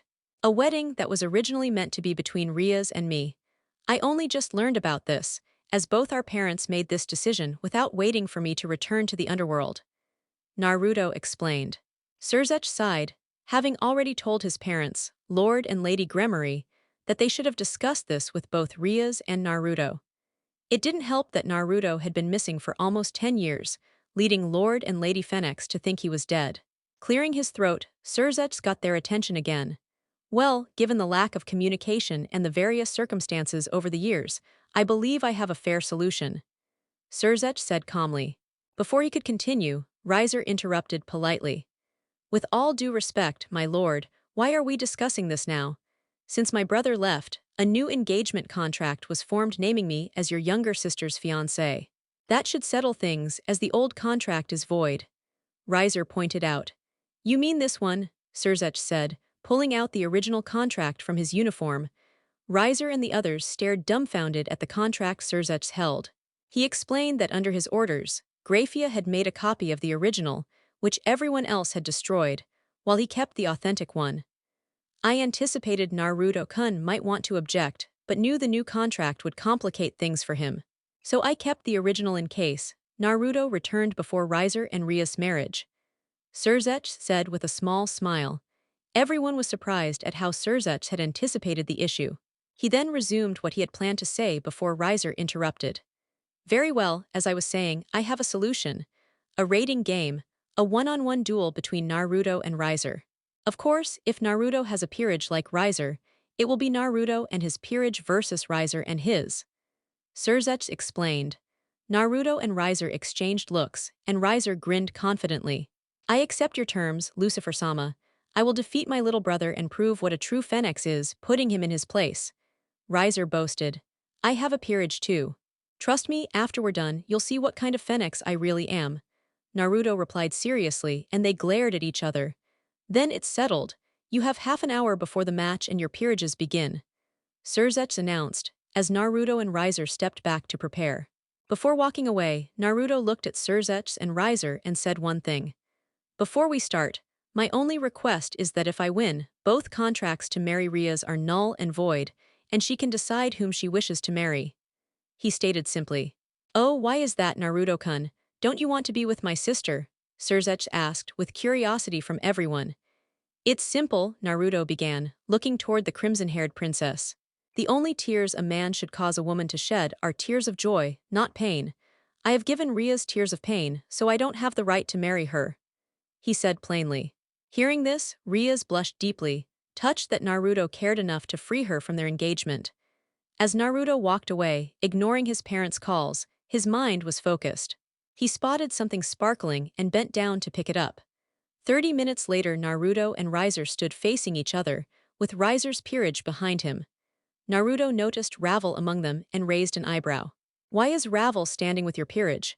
Did you make our little sister part of your team? He asked aloud. Riser nodded confidently. Strategically, she's good at planning. Next to my queen, she can cover areas I'm not present in. Plus, her immortality gives her an edge in gauging opponents' strength. The older brother explained as Ravel nodded seriously. Tusk, yeah right.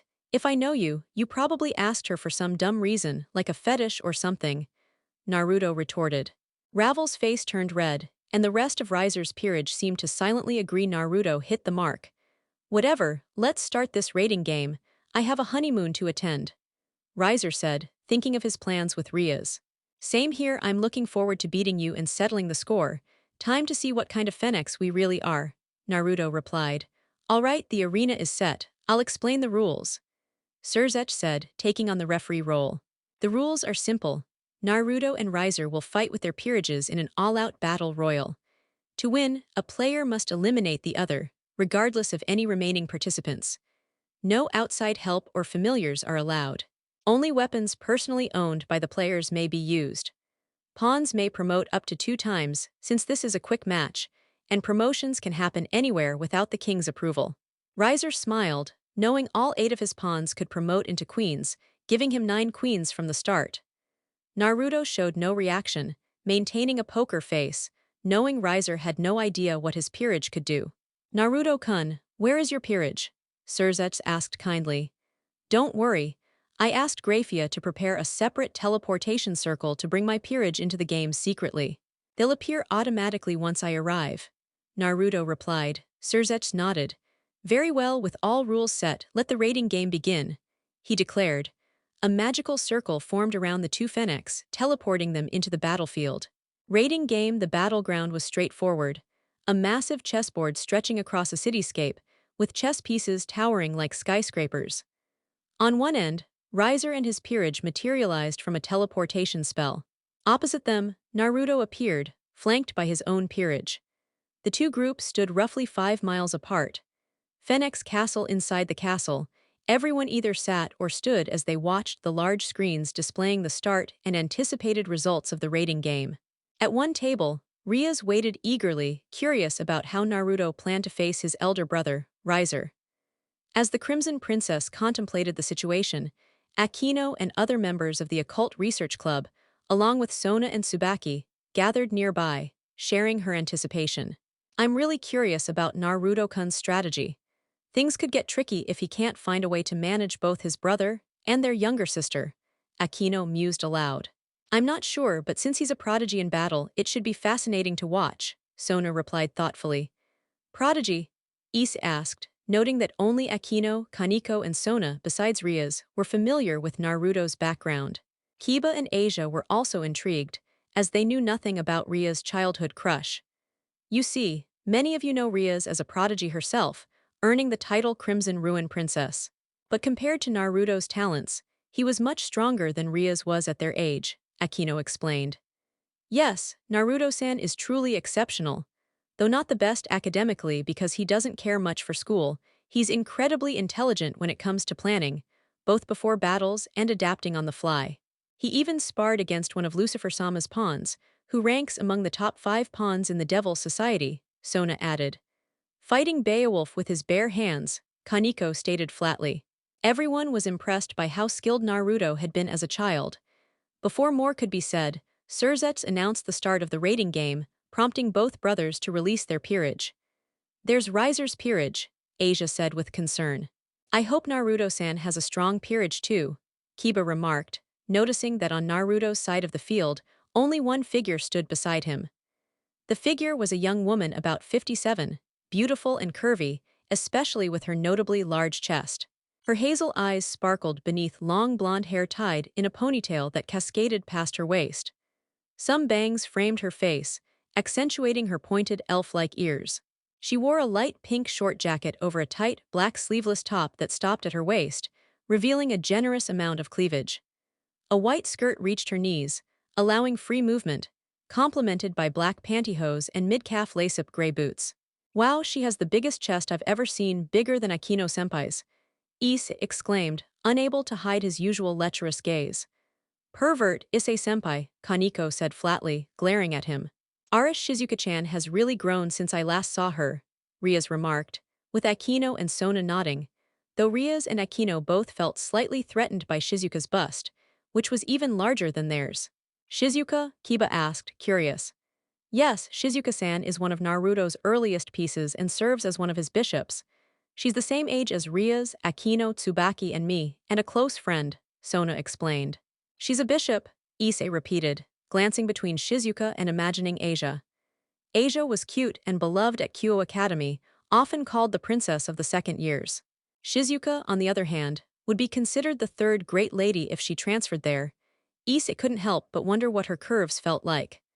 Noticing his expression, Asia pinched Issei's elbow to snap him out of it, her eyes watery, while Kaneko shot him a warning glare. In any case, I wonder how strong she really is. If I remember correctly, she's training to be a healer. She might be similar to Asia-chan with her twilight healing abilities, Akino speculated. Raiding game. As Riser's peerage charged toward Naruto's position, they split into 3 groups to encircle him, since there was nowhere to hide. Yubaluna took to the skies as the groups advanced. One group, led by Isabella, Riser's rook, consisted of Cirrus, Knight, Ulnel and Shiria pawns. They rushed to cover Naruto's right flank but halted halfway when they met their opponents. Facing them stood 3 figures. Front and center was a teenage boy with canine features, wearing a short-sleeved gray shirt with a collar and black pants. His left arm was guarded by a gauntlet strapped across his chest, covering his shoulder down to his forearm. He wore white gladiator boots that reached mid-thigh. Next to him stood a blonde girl with vanilla-colored hair, dressed in her usual attire, gripping a sheathed medieval European sword.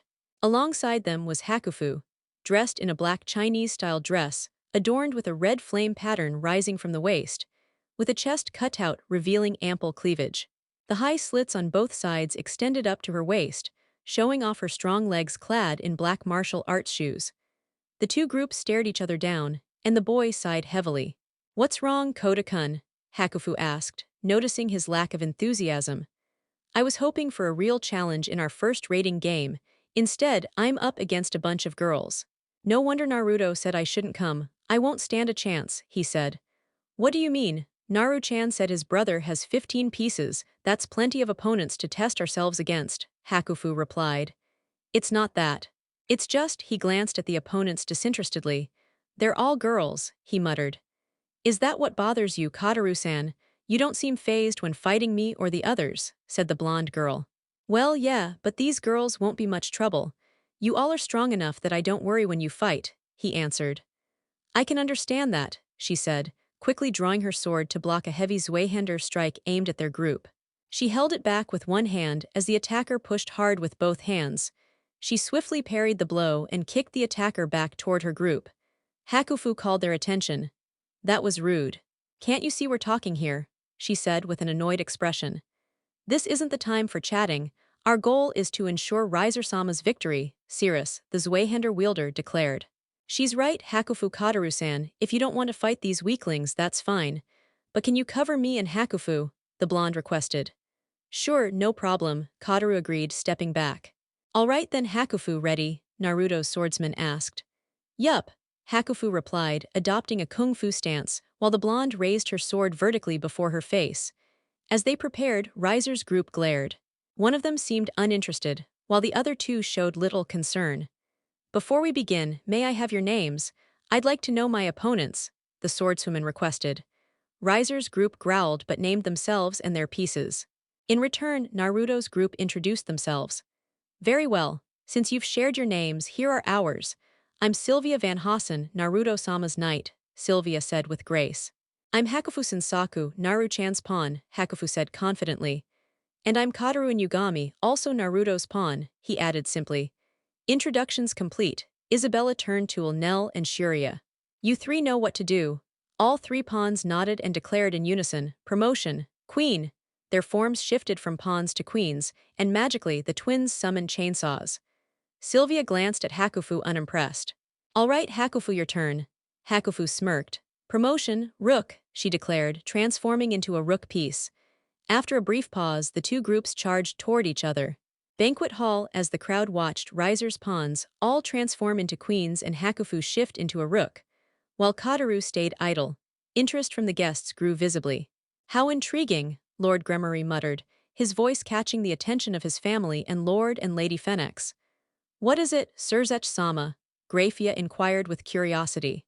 It's quite unexpected to see Naruto-kun's pawn become a rook, rather than a queen, especially when Riser's pawns upgraded to queens. It makes me wonder if Naruto-kun has discovered something about the evil piece system. If he has, this match might get very fascinating. Surzech said with a thoughtful smile. At a separate table, Riaz and her team picked up on the conversation and were curious themselves. I don't understand why Hakufu became a rook. Queens are supposed to be the strongest, Kiba pondered aloud. It's definitely strange, but I'm excited to see how it plays out, Tsubaki responded. Looks like Riser's next squad is clashing with Naruto's second team now, Akino pointed out, drawing their attention back to the battlefield. Second squad on the opposite end of the battlefield, the second set of fighters faced off, mirroring the intensity of the first round. Riser's second group, consisting of the remaining pawns Nai, Lee, Marion, Burent, and Myra, stood opposite three members of Naruto's peerage. Standing firmly were a calm Chinese sword-wielder, a towering man of Mexican descent, and a mysterious veiled woman. The one with the sword was the first to speak. Him going up against 5 ladies. Honestly, I'd enjoy this more if they were a bit tougher, but I guess this'll be a decent test of skill, the brown-haired teen remarked. Agreed, Yuzum said before turning to the third teammate. How about you, big guy? Think you'll be fine going up against them? Not really my preference, but Naruto is fighting for his friend's sake, so I'll back him up. I'll hold back a bit though, I don't want to injure them too badly, the tall man answered. All right then, Chad, just stay behind us and provide cover. Lee and I can handle them, Yuzum said playfully, to which Chad gave a quiet nod and took a step back to give them room. As they prepared, Riser's group readied themselves as well. Lee, seeking formality, asked for their names. After sharing, introductions were exchanged. I'm Lee Sigjoran, Naruto's knight, he said, drawing a Chinese giant's sword. Yuzum Izumo, I'm one of Naruto-kun's pawns, said the veiled woman with a confident grin. Chad, Naruto-san's rook, said the muscular man clad in a green short-sleeved shirt and jeans, a tattoo reading Amore e Mort visible on his shoulder. Upon hearing this, Riser's pawns all declared, promotion, queen, upgrading themselves accordingly. Promotion, knight, Yuzum followed, her piece shifting. With that, the 2 knights charged forward to face the 5 upgraded girls. Banquet hall Yuzum promoting to knight instead of queen surprised the audience further. Now the trio of Lee, Chad, and Yuzum faced off against 5 queens. Riaz and her group were concerned about how the 3 would hold up. Meanwhile, Ise made another lewd remark, commenting on the voluptuous forms of Hakufu and Yuzum, comparing them to Riaz and Akino. Calmly walking through the hallway, Kuroka let out a sigh as she prepared to intercept Riser's final group. Noticing her frustration, her teammate spoke up. What's got you sighing like that, Kuroka? Nothing much, I just sensed that Riser's queen is airborne and she'll be engaging Yubaluna, Kuroka replied with irritation. And that's an issue, the other asked, raising a brow. It means I don't get to fight her, Mocha-chan, she pouted. That's it, Mocha deadpanned. Yeah, Yubaluna was the one who hurt my little Shiren. I planned to claw her eyes out, but Naruto-kun suggested we tag team. Kuroka growled. You're more of a ground fighter anyway, Mocha pointed out. True enough, Kuroka mumbled reluctantly. But hey, Mocha's gaze shifted ahead to 3 of Riser's team members. We've got company. Hello Kuroka, been some time, Ravel said coolly. Indeed, Ravel-chan. You've grown so much since I last saw you, Kuroka purred. You too, I wish we didn't have to fight. I'd like to hear what Nee-sama has been up to, Ravel replied. To be honest, it's been him taking care of me in many ways. Naya, Kuroka giggled suggestively, making others blush. But if Riser fights Naruto-kun, he's going to regret ever challenging him. Riser Oniyasama won't lose to Naruto Oniyasama, Ravel responded firmly. We'll see, but before we start, meet Naruto-kun's rook, the daywalker Mocha Akashia, Kuroka introduced. Mocha stood tall at 58, her silver hair flowing to her knees, red eyes gleaming. Fangs peeked through as she wore a white Chinese dress and turf shoes, her appearance commanding attention. Ravel tensed upon hearing Mocha was a vampire but stood strong, introducing her allies. Mihi Bishop, Carlamine Knight, and Zulan Rook. Mocha and Kuroka smirked in unison as Ravel gave orders to her team, Carlamine and Zulan to attack, while Mihi supported from the rear. Banquet hall whistling softly, Surzech kept his eyes on the screen showing Kuroka and Mocha. So, he has a vampire in his ranks. Fascinating, wouldn't you say, father? Lord Gremorys commented. Surzech nodded while Lord Fenix also wondered how Naruto acquired a rare daywalker vampire. Damn that Naruto, he's surrounded by gorgeous girls hotter than Butchu and Akino. Ise whined, shaking his fists. Seeing Kuroka and Mocha paired, he growled with envy, then something hit him. Wait, Kuroka mentioned someone named Shiren. Who's that? No one here goes by that name, Ise muttered. That's because she uses another name. But she's definitely here, Riaz replied. Kaniko-chan, you're Shiren, Asia gasped. But why is Kuroka calling her that? Ise asked. It's her given name, the one Kuroka gave her, Akino explained playfully. She's my older sister, Kaniko stated plainly. She's your sister? Ise shouted. Kaniko nodded. As he looked between the two sisters, Ise finally noticed the resemblance. He cursed Naruto for having the older sibling in his peerage and started daydreaming about what Kaniko might look like older. That earned him a kick. Hentai, Issei-senpai, she said coldly.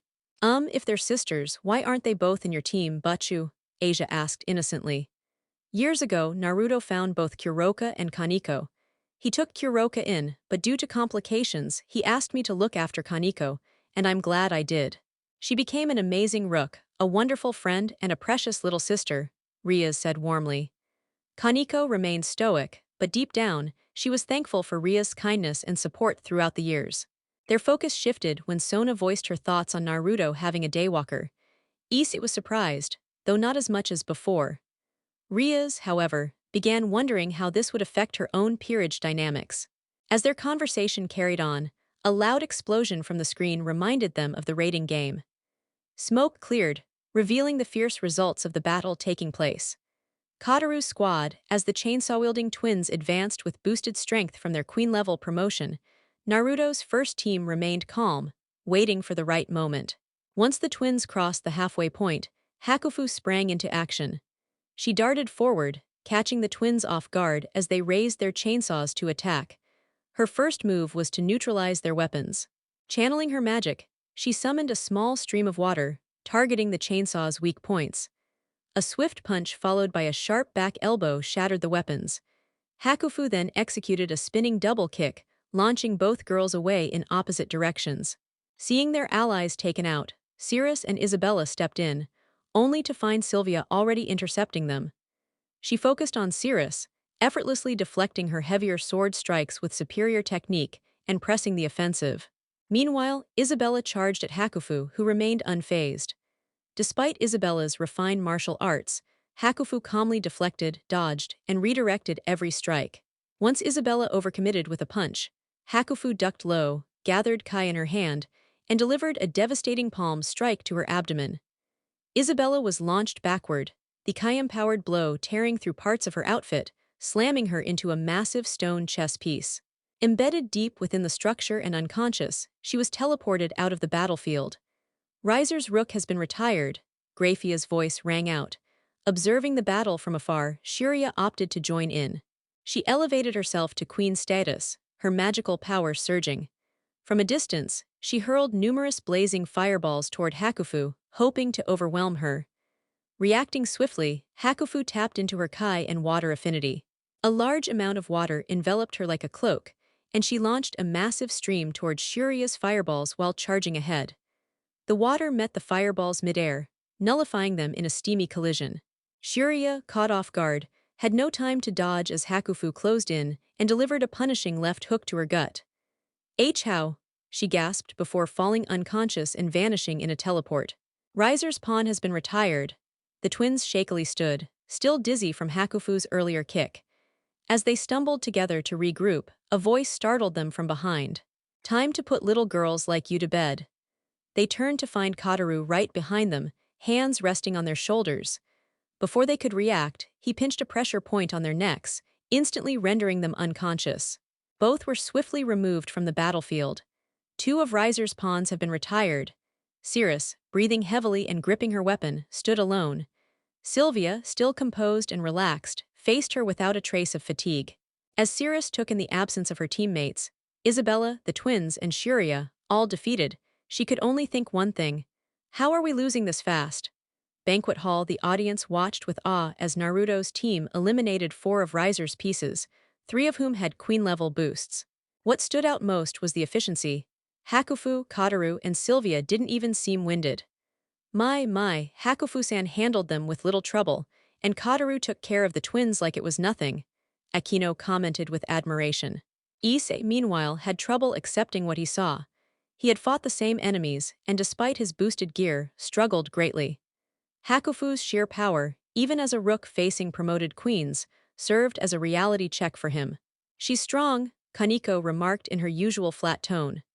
Second wave as the remaining 5 pawns took on their queen promotions, Yuzume readied herself in her enhanced knight state, standing beside her partner Lee male, while Chad remained on standby, watching silently. Nyan Lee female moved in with zigzag motions, Myra trailing behind, as Marion and Burent held back to analyze their opponent's response. As the Nekomata twins neared, Yuzume made her move. Manipulating her silken veils with grace and speed, she closed the gap and whipped the fabric to separate the two. Once apart, she accelerated toward Lee female, using the veil to coil around her neck before spinning and hurling her like a slingshot. Nai, trying to reunite with her sister, was caught off guard when she saw Lee flying toward her. Just barely dodging the collision, she turned to check on her, only to feel a sharp strike to her gut. Yuzume, now before her, had transformed her veil into a lance, driving it deep into Nai's stomach. With that, Nai was eliminated. Lee female, dazed from the throw, spotted her sister being taken out but had no time to react.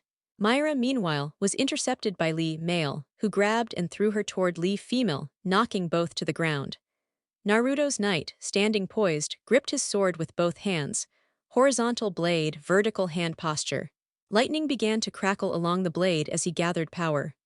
"Obey thy call, thunder descend," he declared, unleashing a lightning slash toward the downed duo. Before the strike landed, a wall of fire flared up to block it. Marion and Burent had cast a combined barrier to protect them. Seeing this, Yuzume and Lee male shared a quick glance. "We'll need to keep them off balance so they can't support each other," Lee said. "Then we go together back to back," Yuzume replied. The two advanced, coordinating their attacks to disrupt the enemy formation. Banquet hall spectators watched as the match grew more intense. Riaz and her companions noted how Naruto's forces remained untouched, while only Cirrus was left from Riser's squad. "This is impressive. Naruto's team hasn't lost a single member," Kiba observed. "Yes, but that also makes me more uneasy," Sona admitted. "How so, Sonakaichu?" Tsubaki asked. "Because only one member of Riser's team is unaccounted for," Sona said, prompting everyone to realize what that meant. On the screen, Naruto's trio, Kataru, Hakufu, and Sylvia, were shown regrouping. Suddenly, a series of fireballs descended from above. Before impact, a swirl of flower petals rose into the air, intercepting the fireballs and causing them to detonate mid-air. Up above, Yubaluna saw Sylvia engaging Cirrus, drawing the trio's focus. Seizing the moment, she gathered magical energy and launched her flaming projectiles, only to see them vanish in the whirlwind of petals. Startled, Yubaluna heard a voice call out, "Mai trying to sneak in a sky attack while they're distracted. Smart. But not smart enough to think Naruto-kun wouldn't have someone guarding the skies." A figure gently descended in front of her, wings fully spread. A tall, elegant woman in her 20s hovered in place. Standing at 59, with amber eyes and knee-length light brown hair, her right bangs tucked behind her ear and left bangs flowing freely, she radiated calm power. Clad in tight white leather pants and a matching jacket that revealed her toned stomach and ample chest, marked with an ampule crest, She wielded a refined katana in her right hand, with throwing knives strapped to her left thigh. She smiled. Guess it's my turn now. Still, it's a pleasure to meet a fellow queen, but before we get into things, let's exchange proper introductions. While I've heard a bit about you beforehand, I think formalities are in order, the younger woman spoke calmly. Very well then, I'm Yubaluna, Riser-sama's top queen, Yubaluna replied. A pleasure, Yubaluna. I'm Yuyuko Sajiri, Naruto-kun's queen on his left side, Yuyuko responded simply. Left side. Why describe yourself that way? Yubaluna asked, gripping her scythe cautiously. That's because the right side is meant for someone truly special. Much like how Grafia-san is by Lucifer-sama's right, Naruto-kun's right-hand queen has yet to appear. Hopefully, she'll be okay with sharing him among those of us who admire him, the light brunette said with a blush lightly dusting her cheeks. She then closed her eyes, opening them with a far more serious gaze. But that's a topic for later. For now, let's settle who's the superior queen, wouldn't you say? Yuyuko remarked, drawing her blade from her hip. Agreed, Yubaluna nodded, preparing her weapon. Without delay, she was the first to act, channeling magical energy into her scythe before unleashing a barrage of fireballs. Yuyuko merely stood still and observed, then finally made her move. Banquet hall, the guests watched as Naruto's final team member, his mysterious queen, appeared in front of Riser's top fighter. As their conversation played out, several guests, especially the men, were fixated on the new queen. I take back what I said about Shizuka-san, Naruto's queen has the biggest bust I've ever seen, Ise said bluntly, not caring who heard him. Yuyuko Sajiri-san, Sona muttered, eyeing her figure. It looks like Naruto's peerage has some very unique additions. Don't you think so, Riaz? Yeah, Riaz nodded, her eyes focused. I'm curious to see how she'll hold up against Yubaluna. What about you, Akino? Akino nodded slightly. She had once fought Yubaluna and lost, largely because Yubaluna had used Phoenix Tears to heal mid-fight, something Akino didn't have access to at the time. As the duel commenced, many noble devils seated nearby whispered to one another, wondering how Naruto managed to recruit such a beauty as his queen. Some even considered attempting to negotiate trades for her. At the Phoenix and Gremorys tables, Lord Phoenix commented on his youngest son's choice in companions, intrigued by how easily this woman blocked Yubaluna's attack. While the main event took place, other matches in the raiding game carried on. Kuroka and Mocha faced off against not only Ravel but also Riser's final rook, knight and bishop. After a brief pause, Riser's squad attacked first. Mihi and Ravel grouped together and launched fiery projectiles. The flames hit their targets, but oddly, the two women didn't flinch. Moments later, their forms faded like smoke. They had been illusions. Suddenly, Kuroka reappeared, a confident smirk on her face. My nice try. If we were newbies, that might have worked. But Mocha and I have been personally trained by Naruto-kun. And I'm sure you recall what he's like in combat. Ravel grimaced, she remembered clearly. Kuroka added, also keep your eyes open, Naya. They didn't understand at first, until they saw Mocha sprinting toward them. She leapt high, spinning midair with a devastating flying kick. The group scattered to avoid the hit. Mocha's kick slammed into the ground, carving out a 5-meter ditch. Realizing Mocha's raw power and agility, Zulan and Carlmain agreed she needed to be taken down first. They shared a quick glance and hatched a plan. Zulan would test her speed and reaction time before committing further. Mocha, having landed, spotted Zulan charging in, flames coating her fists and legs. Mocha didn't budge. When Zulan got within reach, she launched a series of punches and kicks. But Mocha evaded each one with ease. Tired of dodging, Mocha caught one of Zulan's flaming kicks midair, ignoring the fire licking her palm. You're irritating, time to end this. With a backward somersault, Mocha pulled Zulan forward, then released her mid-motion, landing a clean kick to her face. Zulan flew back, crashing into a large stone chess piece. Carlmain gasped, hearing footsteps behind her. She turned to see Mocha calmly approaching. Drawing her blade, Carlmain ignited it with fire, hoping to boost its power. But as she stared into Mocha's red, glowing eyes, made more intense by the wind flowing through her hair, she hesitated, feeling a chill of fear. Meanwhile, Kuroka faced Ravel and Mihi alone. After being separated by Mocha's attack, Ravel and Mihi regrouped, only to be surrounded by multiple Kurokas. Using her mastery over Senjutsu and Yaojutsu, Kuroka conjured illusions, encircling the two. Ravel and Mihi fired off attacks, but every blast passed through the fakes. My, those could have stung. But your aim's terrible. Must be nerves. Here, this should calm you down, Naya. All illusions raised a hand, exhaling a chilly breath that thickened into mist. As the haze surrounded them, Ravel and Mihi began to feel numb. Poison, Ravel muttered. We need to fly now. Mihi nodded, spreading her devil wings. Ravel summoned her own, flames igniting as she tried to soar upward. But before they could escape, something struck them hard, hurling them back to the center. Sorry, Ravel-chan. I can't let you leave now, Naya, Kuroka teased. Struggling to stand, both girls coughed painfully, the poison clearly taking its toll. As their movements slowed, they looked up to see Kuroka standing triumphantly over them. This is game over, Naya. Ravel, you're a phoenix, but even your kind can't heal away poison. Not unless you're a true phoenix like Naruto-kun. Sorry, but this is where it ends. Banquet hall as everyone watched, the overwhelming strength of both Kuroka and Mocha was on full display. Incredible, Issei muttered, stunned.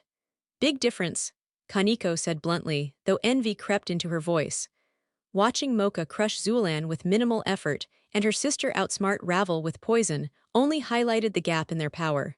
Poison, why didn't I think of that? Riaz whispered to herself, regret in her tone. If I had, maybe I could have beaten Riser. Sona caught the expression and offered reassurance. Riaz, don't dwell on what's already done. You can't change the past, but you can grow from it. Right now, your only job is to support your friend. Riaz gave a slow nod. She was right. All she could do now was cheer Naruto on as the duel reached its peak. Back on the battlefield, Yuyuko and Yubaluna were finally nearing the end of their clash. Both women were bruised and scorched, Yubaluna from Yuyuko's electrically enhanced blows, and Yuyuko bearing signs of fire and blade strikes. Their battle wasn't over yet, but the finish line was close. The two fighters stood, breath heavy, eyes locked. Just as they prepared to clash once more, Yubaluna raised her scythe, an unsettling grin forming on her lips. Intrigued by her sudden confidence, Yuyuko decided to probe further. That expression, are you really enjoying this fight? Or is there something else going on? Yubaluna's smirk faded into a calm expression as she drew a small vial from her clothing. Yuyuko's eyes narrowed immediately, recognition dawning.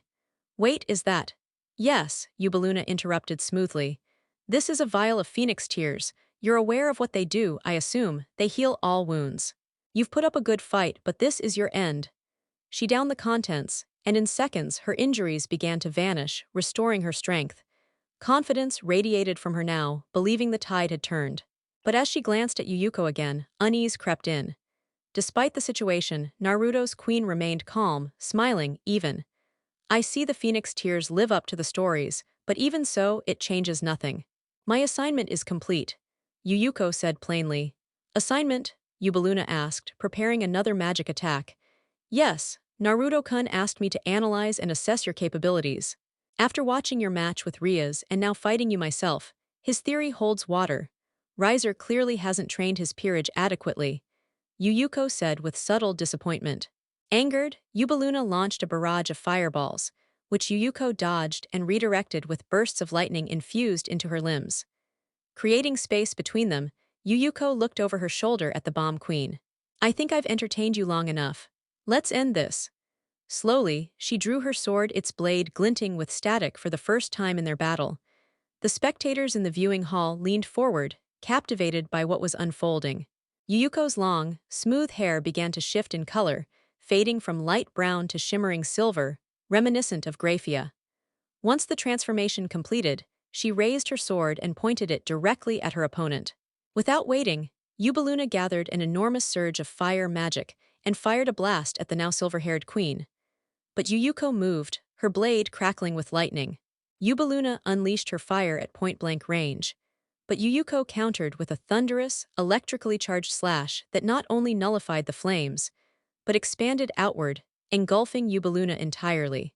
Kyokyudai Raimeikan Grand Thunderclap Slash, Yuyuko said coolly as she sheathed her sword. Yubaluna disappeared within a teleportation circle, signaling her defeat. Riser's queen is out, Graphia announced. Yuyuko exhaled calmly, her silver hair returning to its original hue. A voice crackled in her ear. Yuyuko-chan, I felt your clash with Yubaluna. Are you all right? Naruto asked. I'm fine, Naruto-kun. A few scrapes, nothing serious, she answered. All right, I can have Shizuka check on you unless you'd prefer to treat yourself. I can handle it. Let Shizuka assist anyone more seriously hurt, Yuyuko replied. Naruto acknowledged it. Banquet viewing room, everyone watching was stunned by Yuyuko's victory. Akino looked particularly shocked. She had fought Yubaluna before, and had lost even with Phoenix tears involved. But Yuyuko managed to win with decisive ease. An impressive queen, Naruto-kun has, Lady Gremorys commented, and many nodded in agreement. But doesn't she look a bit like you, Grafia? Surzech added casually. Grafia nodded in agreement. Then, with a teasing smile, Surzech continued, though if I may say, Yuyuko seems a bit more blessed physically. He didn't finish the thought before Grafia grabbed his cheek and tugged with mechanical grace. Mind your words, Surzech-sama, she said flatly. Surzech quickly nodded. Meanwhile, Ravel was coughing violently, panic creeping in as the battle turned against them. Her concern grew deeper as Grafia's voice rang out again. Riser's knight has retired. Riser's 5 pawns have retired. Realization dawned on Ravel. They were down to only a handful. Herself, Mihi, Carlmane, and Riser. She knew they needed to eliminate Mocha and Kuroka before reinforcements arrived. Using her dwindling strength, Ravel summoned her fire magic to trap Kuroka and halt her advances. Flames encircled her and Mihi, growing in height to block out illusions and burn away lingering poisons. Kuroka paused, observing the flames. She waited, studying the scene. Then Grafia's voice echoed again. Riser's knight has been retired. Looking over, Kuroka saw Mocha gripping Carlmane by the throat, the knight's armor destroyed, weapons scattered. She vanished in the teleportation circle. Mocha, though victorious, had a deep gash along her arm, blood dripping steadily. Mocha, are you okay? Kuroka called out. I'll manage. Either Yuyuko or Shizuka can take care of this, Mocha replied calmly. I'll alert Naruto-kun, Kuroka said, activating her comms device. Naruto responded, saying Shizuka was on the way. Within the flames, Ravel and Mihi strategized. Using their phoenix tears, they recovered some strength. But before they could act, a sharp slash split the fiery barrier. A whip of water burst forth, snagging Mihi by the ankle and hurling her upward. Ravel jumped aside to dodge an incoming energy blast. But while evading, Mihi was struck midair by a bolt of lightning and eliminated. Now alone, Ravel stood surrounded, Naruto's entire team looming over her. Shizuka healed Mocha's wound while Yuyuko stood silently at the rear. Ravel-chan, might be best to surrender, Naya. No way you can win now, Kuroka said with a tilt of her head. Ravel trembled, knowing the truth. But before she could respond, Kataru and Chad stepped forward. In Yugami style, vacuum fang, Kataru roared, launching a shadowy Kai Fang. Chad followed with a glowing energy blast, combining with Kataru's attack in midair. A powerful explosion lit up the sky. From the flames, a figure descended slowly, his fire wings unmistakable. Big brother, Ravel shouted, relieved. Riser had arrived. Floating above, he scanned his opponents, but lingered longest on Yuyuko and Shizuka, clearly ogling them. Well now, I must admit, my little brother surprised me, eliminating my entire peerage. Although I do question his team composition, so many males. Still, you did well. But against me. I'm on a different level, Riser declared arrogantly. Naruto's team stared up at him, unimpressed. His arrogance was palpable. All right then, Kataru snarled. Come down here and take your beating already, you arrogant clown. I'll enjoy rearranging your face. Tusk, my brother's peerage must lack discipline if they speak so disrespectfully, Riser scoffed. Respect? Ha, you've got the same respect I'd give to a rat on rotting meat, Kuroka replied coolly, stepping forward. Oh my, Kuroka-chan, you've grown so much. A shame my little brother didn't give you to me. We would have had fun, Riser said flirtatiously. You haven't changed at all, Riser. My king outclasses you in every single way, and yes, I do mean every way, Kuroka smirked. Naruto's team chuckled at her jab. Ravel tried to silence them, but they didn't listen. Remaining composed, Riken brushed off Kuroka's insult with ease. Well then, looks like I'll have to teach all of you a bit of courtesy. I'll deal with the guys first, so afterward we can all spend some quality time together, ladies. I'm sure I can prove how much more enjoyable I am compared to my pitiful little brother, he said calmly, as the flames on his wings flared with intensity. Everyone braced themselves, until footsteps echoed behind them. They turned and saw Naruto approaching. You all did amazing, but I'm going to need you to stand aside now, Naruto said with a confident smile, proud of how strong his team had become. His expression changed almost instantly, his eyes sharpening with determination. Because if anyone's going to deal with my brother, it's going to be me. Stepping forward, Naruto paused beside Shizuka. He took off his jacket and handed it to her. Here, Shizu-chan, I don't want it getting torn up. Mind holding on to it for me? He asked his blonde bishop. Shizuka gave a nod, taking the jacket once she finished healing Mocha's injured arm. Naruto kept walking, locking eyes with Riken as he addressed his peerage. All of you have grown incredibly these past 5 years. I'm proud to have you with me. But this final fight in our first rating match, it's mine alone. I'd appreciate it if you stepped back and let me show my brother where he stands. They nodded, though Kataru pouted at not being able to punch Riken. Passing by Ravel, Naruto paused again. You too, Ravel. Best step aside, you'll just slow me down. Ravel opened her mouth to argue, but the look in Naruto's eyes froze her in place. His gaze carried the weight of a true warrior, enough to make her believe she could actually die here. She lowered herself and quietly retreated. With the others gone, Naruto focused on Riken. Still clad in his pristine wedding suit, Riken landed across from him, maintaining eye level. Arrogant, he sauntered over with one hand in his pocket. So Naruto, how about you make the smart choice and surrender? You already know how this ends. The older Fennec sibling sneered. Maybe you should try shutting your mouth for once. Just for a change, Naruto shot back. Riken's gaze hardened as he stopped a few feet from Naruto. You're starting to test my patience. Let's not forget, you lack our family's healing powers or the signature flames. You're nothing like us, Riken said as he summoned a vortex of fire to surround them both. Naruto remained unfazed. True, I don't have our bloodline's flames, but that doesn't bother me. And if you think your cheap pyromancy scares me, then it's no wonder you're so terrified of me. He smirked, standing firm without a hint of fear. Riken growled. Naruto hadn't moved an inch, not even raised his guard, his calm body language silently stating that he didn't see Riken as a threat. I've had enough of your mouth. Riken's words cut off as Naruto's fist met his face. Without warning, Naruto landed a solid punch, bending his knees and arms slightly to keep up his guard. As he drew his fist back, he smirked. Oh, did that hurt? My bad. I just figured your face needed a little renovation. You arrogant, Riken tried to retort, but another punch slammed into him, sending him flying several meters. Less talking. Let's see if you've got any real skills. Because I seriously doubt your mouth alone can win this, Naruto said, getting into a fighting stance. Riken gritted his teeth, gathering flames in his hands and preparing to strike. But before he could release the blast, Naruto vanished using Shundo, reappearing in front of him. Redirecting the fireball with precise technique, Naruto used the opening to deliver another heavy punch, launching Riken straight into one of the massive chess piece replicas. Banquet room, as both brothers stood ready after their teams had been defeated, excitement and tension filled the room. Rias fidgeted nervously, knowing Naruto didn't possess the regenerative gifts the rest of the Phoenix clan had. Those familiar with his past understood the serious disadvantage he faced. Naruto-kun, she murmured. Now the true battle begins, Sona said aloud. Yes, the real question is whether Naruto has significantly leveled up or Tsubaki began. If he's hiding a strategy to overcome Riken, Akino finished her sentence. We're about to find out, Kiba added as he, Ise, Asia, and Kaneko watched silently. This was the main event. My curiosity is finally going to be satisfied, Surzech said with his usual calm expression. Indeed, I'm equally intrigued, Lord Gremorys added. Though, Surzech continued, regardless of the result, I'm certain that once it ends, Naruto-kun's anger will shift from Riken to you four. He looked pointedly at his parents and Lord and Lady Phoenix.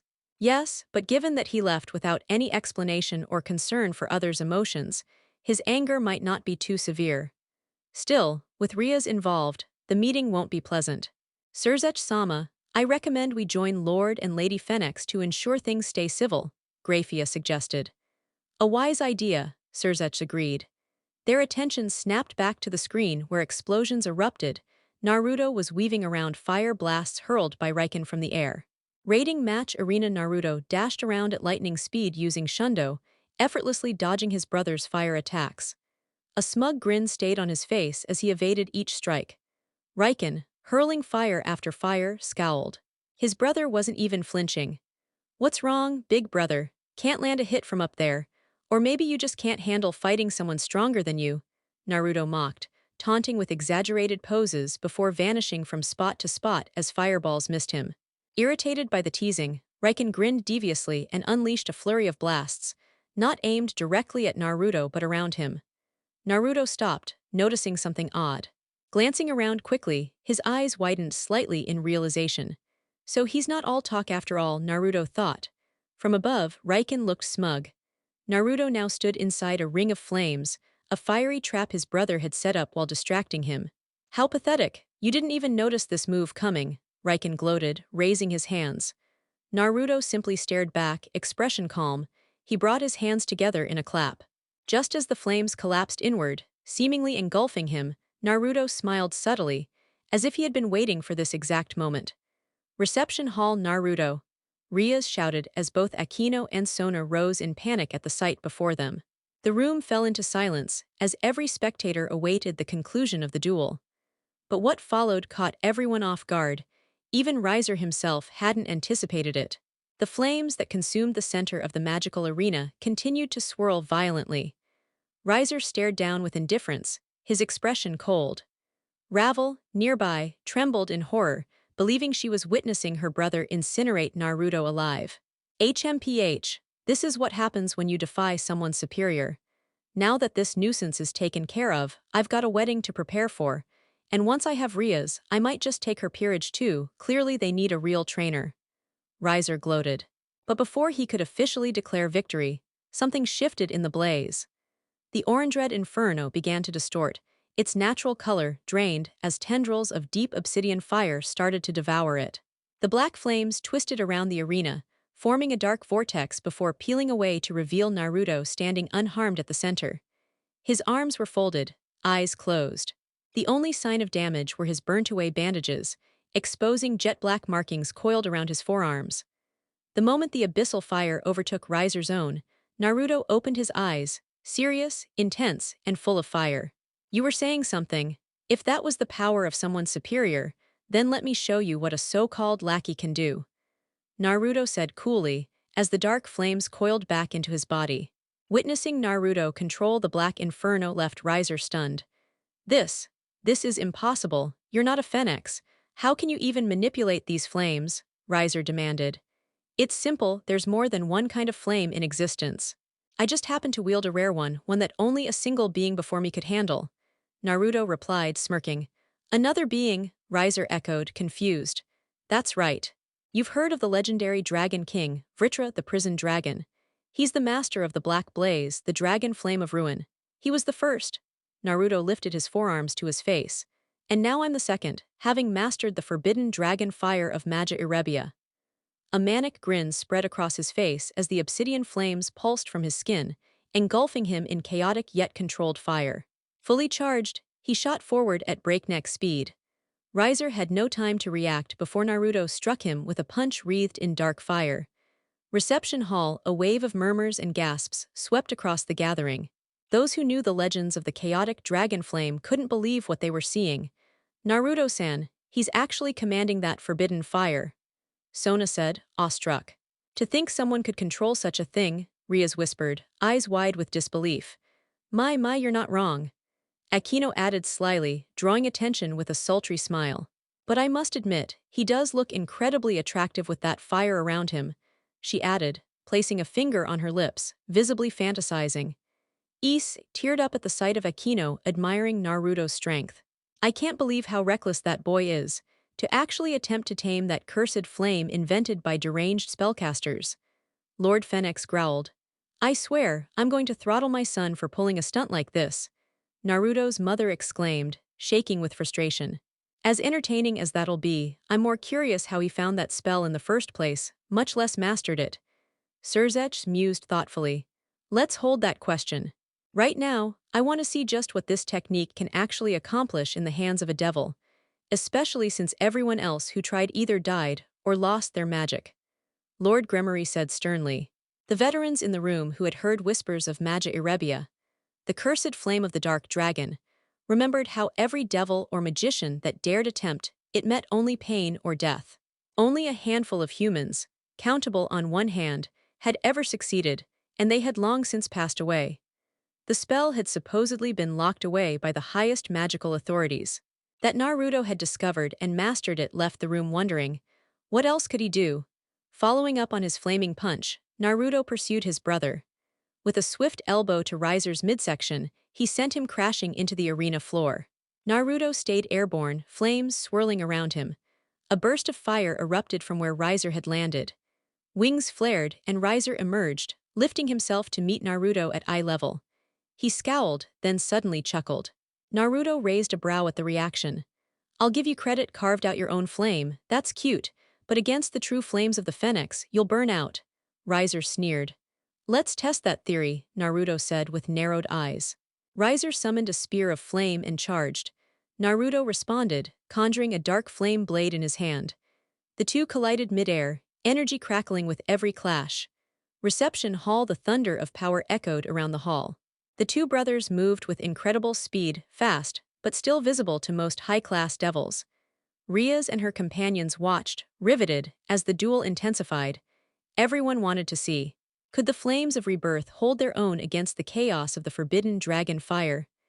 After a series of rapid strikes, Naruto and Riser locked in another clash, until Naruto suddenly dispelled his weapon, catching Riser off guard. Taking advantage of the opening, Naruto delivered several heavy blows to Riser's abdomen, then launched him away with a powerful kick. Riser's flames surged once again as his injuries rapidly healed. He began laughing hysterically. That tickled, come on, was that supposed to hurt? You really are just a failed Phoenix. He mocked. Naruto smirked. Oh, I know, but this sets up something I've been meaning to try, something that'll end this fight. His confidence surged. As Riser watched, Naruto descended, exhaling slowly. Centering himself, he opened both palms and began gathering energy. I swore I wouldn't try this again, but this time I'll balance it instead of sinking it. Naruto thought, eyes focused. Two energy orbs began to form, both shaped like Rasengan. One ignited with white-hot flames, the other with black fire. The light flame sphere started to burn Naruto's hand, small singes forming on his palm. Hope you're ready, brother. I'll show you what kind of phoenix I really am. Naruto grinned. Watching from afar, Shizuka, Kuroka, and Sylvia went pale with realization. He can't be serious, is he actually trying that again? Sylvia asked, stunned. Not exactly. He's stabilizing them this time, just balancing it, not fusing them. Kuroka answered. Good. If he tried combining those again with this much power, he'd get worse than degree burns. Shizuka said with a sigh of relief. True, but the lighter version of it still guarantees the win. Kuroka added with a grin. The rest of the peerage, hearing the conversation, looked on in wonder. When they asked Kuroka what Naruto was doing, all she said was, just watch. Naruto continued powering both orbs, despite the pain surging through his palms. The twin spirals of flame swirled, one of radiant light, the other of consuming darkness, each almost as large as his head. Once formed, Naruto crushed both spheres into his chest, absorbing their energy. His body trembled for a moment. Then he unleashed a powerful roar as an enormous burst of dual flames erupted from him, drawing the attention of every single soul in the room. Reception hall, some guests leaned in, while others rose from their seats, startled by what Naruto had just done, many questioning if he truly wasn't on the same level as Surzech or Ajuka. Rias and her companions observed in silence as Naruto stood tall, his body encased in swirling energy. As they watched, the dragon within Issei's sacred gear spoke up, addressing the brunette mentally with an explanation of what was unfolding. You recognize what he's doing, D-Drag? Issei asked mentally. I do, and I must admit, it's a bold and intelligent move. He's turning your devil lineage's critical flaw into an advantage, D-Drag replied. Our weakness, Issei echoed in his mind. Indeed, he's coating himself entirely in Shadowfire to protect himself, while letting your infernal vulnerability project outward. With that tactic, he'll be able to defeat that fiery peacock, D-Drag explained. You mean he's using, Issei began to understand. Yes, partner. While it's not quite the same, that blonde devil is manipulating divine energy, holy light magic from the heavens themselves. D-Drag confirmed as the two turned their attention back to Naruto, who let out a fierce roar toward the heavens. High School DxD. Tripinocent of D, adapted, Naruto stood defiantly, his body cloaked in brilliant white flames that surged twice his height. A secondary layer of dark flame outlined his form, shrouding his features except for his glowing cerulean eyes, pulsing with power.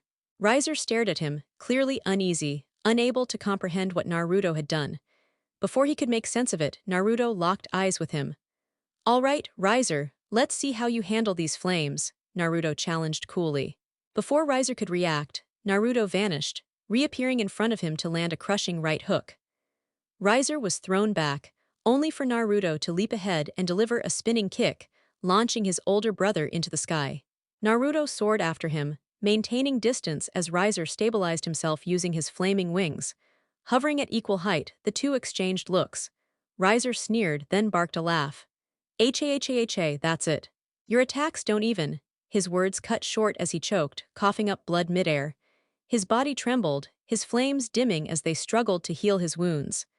Eyes wide in disbelief, Riser stared at Naruto, trying to grasp how he had been hurt. Anticipating the confusion, Naruto answered with a smirk.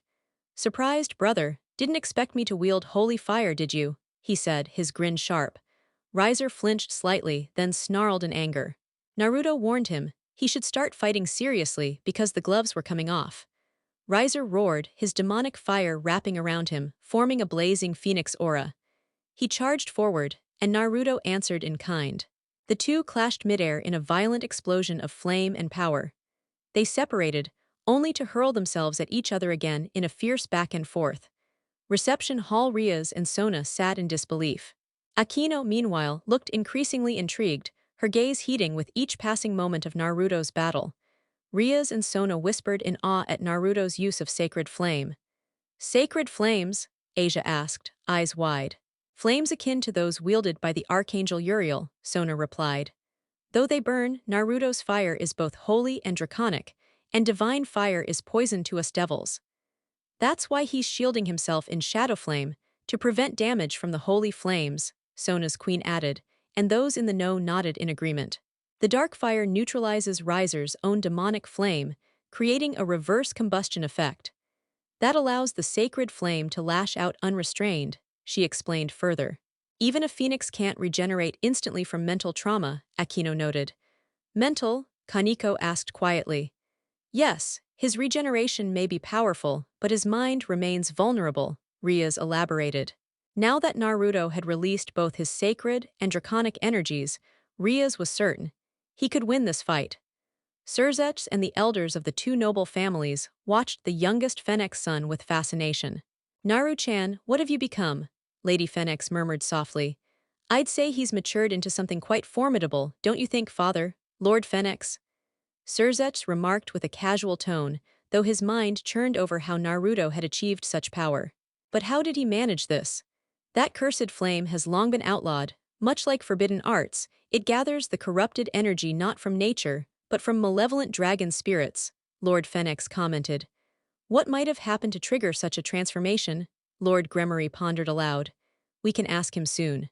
For now, I'm enjoying this. Let's see what he's truly capable of," Surzech replied, clearly entertained. As both brothers exchanged blows midair, Naruto's radiant fire continued to match and push back Riser's after a fierce round of combat.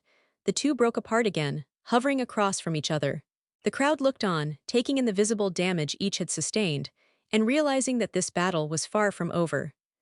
Naruto stood tall, cloaked in radiant flames, untouched and resolute, while Riser looked like he'd been dragged through a battlefield. His breaths were ragged as his regenerative flames tried and failed to mend him. Naruto's sacred fire attacked not just his flesh, but his very essence. "This ends now," Naruto said coldly, channeling his energy. "Ends now?" Riser echoed, barely keeping his footing. The celestial flames spiraled together with his shadowy inferno, swirling into balance. From this fusion of light and darkness, he shaped a sphere of energy, resembling the yin-yang symbol, forming a refined Rasengan in his palm. At the same time, dark wings of fire unfurled from Naruto's back. Riser snarled and launched another fiery blast. Naruto effortlessly avoided the attack with agile movements, retreating with grace and control. "Forgot what divine flames can do to beings like us, but I'll remind you. This is what you get for crossing the line." Naruto glared with contempt. Riser stumbled back, then yelled in desperation. "Wait, you don't understand. This union, it's vital to the survival of our kind." Without someone inheriting our family's power, the Fennec's legacy will fade. You never took your role seriously. A reckless child like you shouldn't be bonded to a noble heir like Ria's. Naruto's expression darkened as old memories returned. So that's your excuse for mocking me, belittling me, and taking every chance to undermine me. For manipulating your way into becoming Ria's fiancé. For trying to force her into something against her will. You're wrong, brother. I may not care for devil politics, but I know one thing for certain: there's a line you should never have crossed. Clenched his fist tightly. You made Ria's cry. Naruto recalled the image of Ria's teary eyes, filled with sorrow, hope, and longing. That memory alone ignited his fury. That alone is reason enough to face my wrath, the wrath of the phoenix dragon of our bloodline. He surged forward, an aura of intertwined white and black flames radiating from his core. The sacred white fire shaped itself into the majestic image of a phoenix, while the dark inferno formed a roaring dragon. The two merged in a display of divine power. Becoming a hybrid spirit of flame and fury only, Riser could see the terrifying spectacle before him. His soul paralyzed by the sight of both their family's holy beast, and the spirit of the dragon side by side. Naruto vanished from view in a burst of speed, and reappeared just as fast, driving his empowered sphere deep into Riser's abdomen. The impact erupted in a massive shockwave that sent Riser flying, his body crashing into the ground moments before an explosive blast tore through the battlefield, lying sprawled on the ground. Riser barely clung to consciousness. Naruto approached, looking down with disdain. It's over, you've lost. Banquet hall, Naruto-kun, you actually won, Rias whispered, overwhelmed with emotion. She turned when she heard a calm voice behind her. It seems this is the conclusion, said Surzech with a faint smile. The illusionary arena began to dissolve. Naruto gave his team a nod, and they left to return home. He spotted Ravel lifting her brother, and without another word, Naruto jumped into the sky, his black flame wings easing his descent until he landed in the garden behind his residence. There, he allowed himself a moment of peace, finally putting a past conflict to rest. Before he could gather his thoughts, arms wrapped around him tightly, he looked down to find Rias embracing him, eyes misty with relief and affection. Naruto gave her a soft smile. Rias, she said softly. Who are you? You're not the same Rias I left all those years ago, he replied gently. She looked confused at first, but then he reached into his pocket, pulling out the familiar crystal pendant, once discarded by Riser, now returned. I see now. That's why I didn't recognize you. I gave this to my Rias. He motioned for her to turn around. She did so without hesitation, and just like he had done 7 years prior, he fastened the pendant around her neck. The gem settled over her heart, right where it belonged. There. Now you're the Rias I remember, Naruto said warmly, and Rias nodded, touched by the gesture. As their friends began to approach from afar, they kept their distance, allowing the two their moment. Suddenly, Rias yelped in surprise as Naruto swept her off her feet, bridal style. Before I face our families, I want to spend the night with you first, he said calmly, igniting his wings and soaring into the night sky. From a high balcony, Lord and Lady Fennec observed in silence, taken aback by Naruto's boldness. They had expected him to approach them formally, but before they could act, Surzech stepped forward. Well, the match has ended, and the engagement between Rias and Riser is officially void, he announced. Only that engagement? Grafia asked teasingly. I'm fairly certain Rias intends to keep her bond with Naruto intact, Surzech replied, glancing at the stunned noble families. My apologies to you all, he added. It seems Beowulf and the others in my peerage helped spread word of the ceremony too far and too fast. Word must have reached Naruto before we expected. Grafia raised an eyebrow. Surzech-sama, was that your idea from the beginning? She asked knowingly. Now what makes you think that? He said innocently. The realization dawned on both families. Naruto's return had been sparked by more than just chance. In any case, Lord Fennec added with a sigh, perhaps this has taught Riser not to lean so heavily on our family's legacy.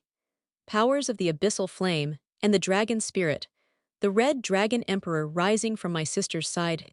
Surzech murmured with intrigue. Everyone turned their eyes skyward, watching as Naruto vanished into the moonlight, Rias safe in his arms.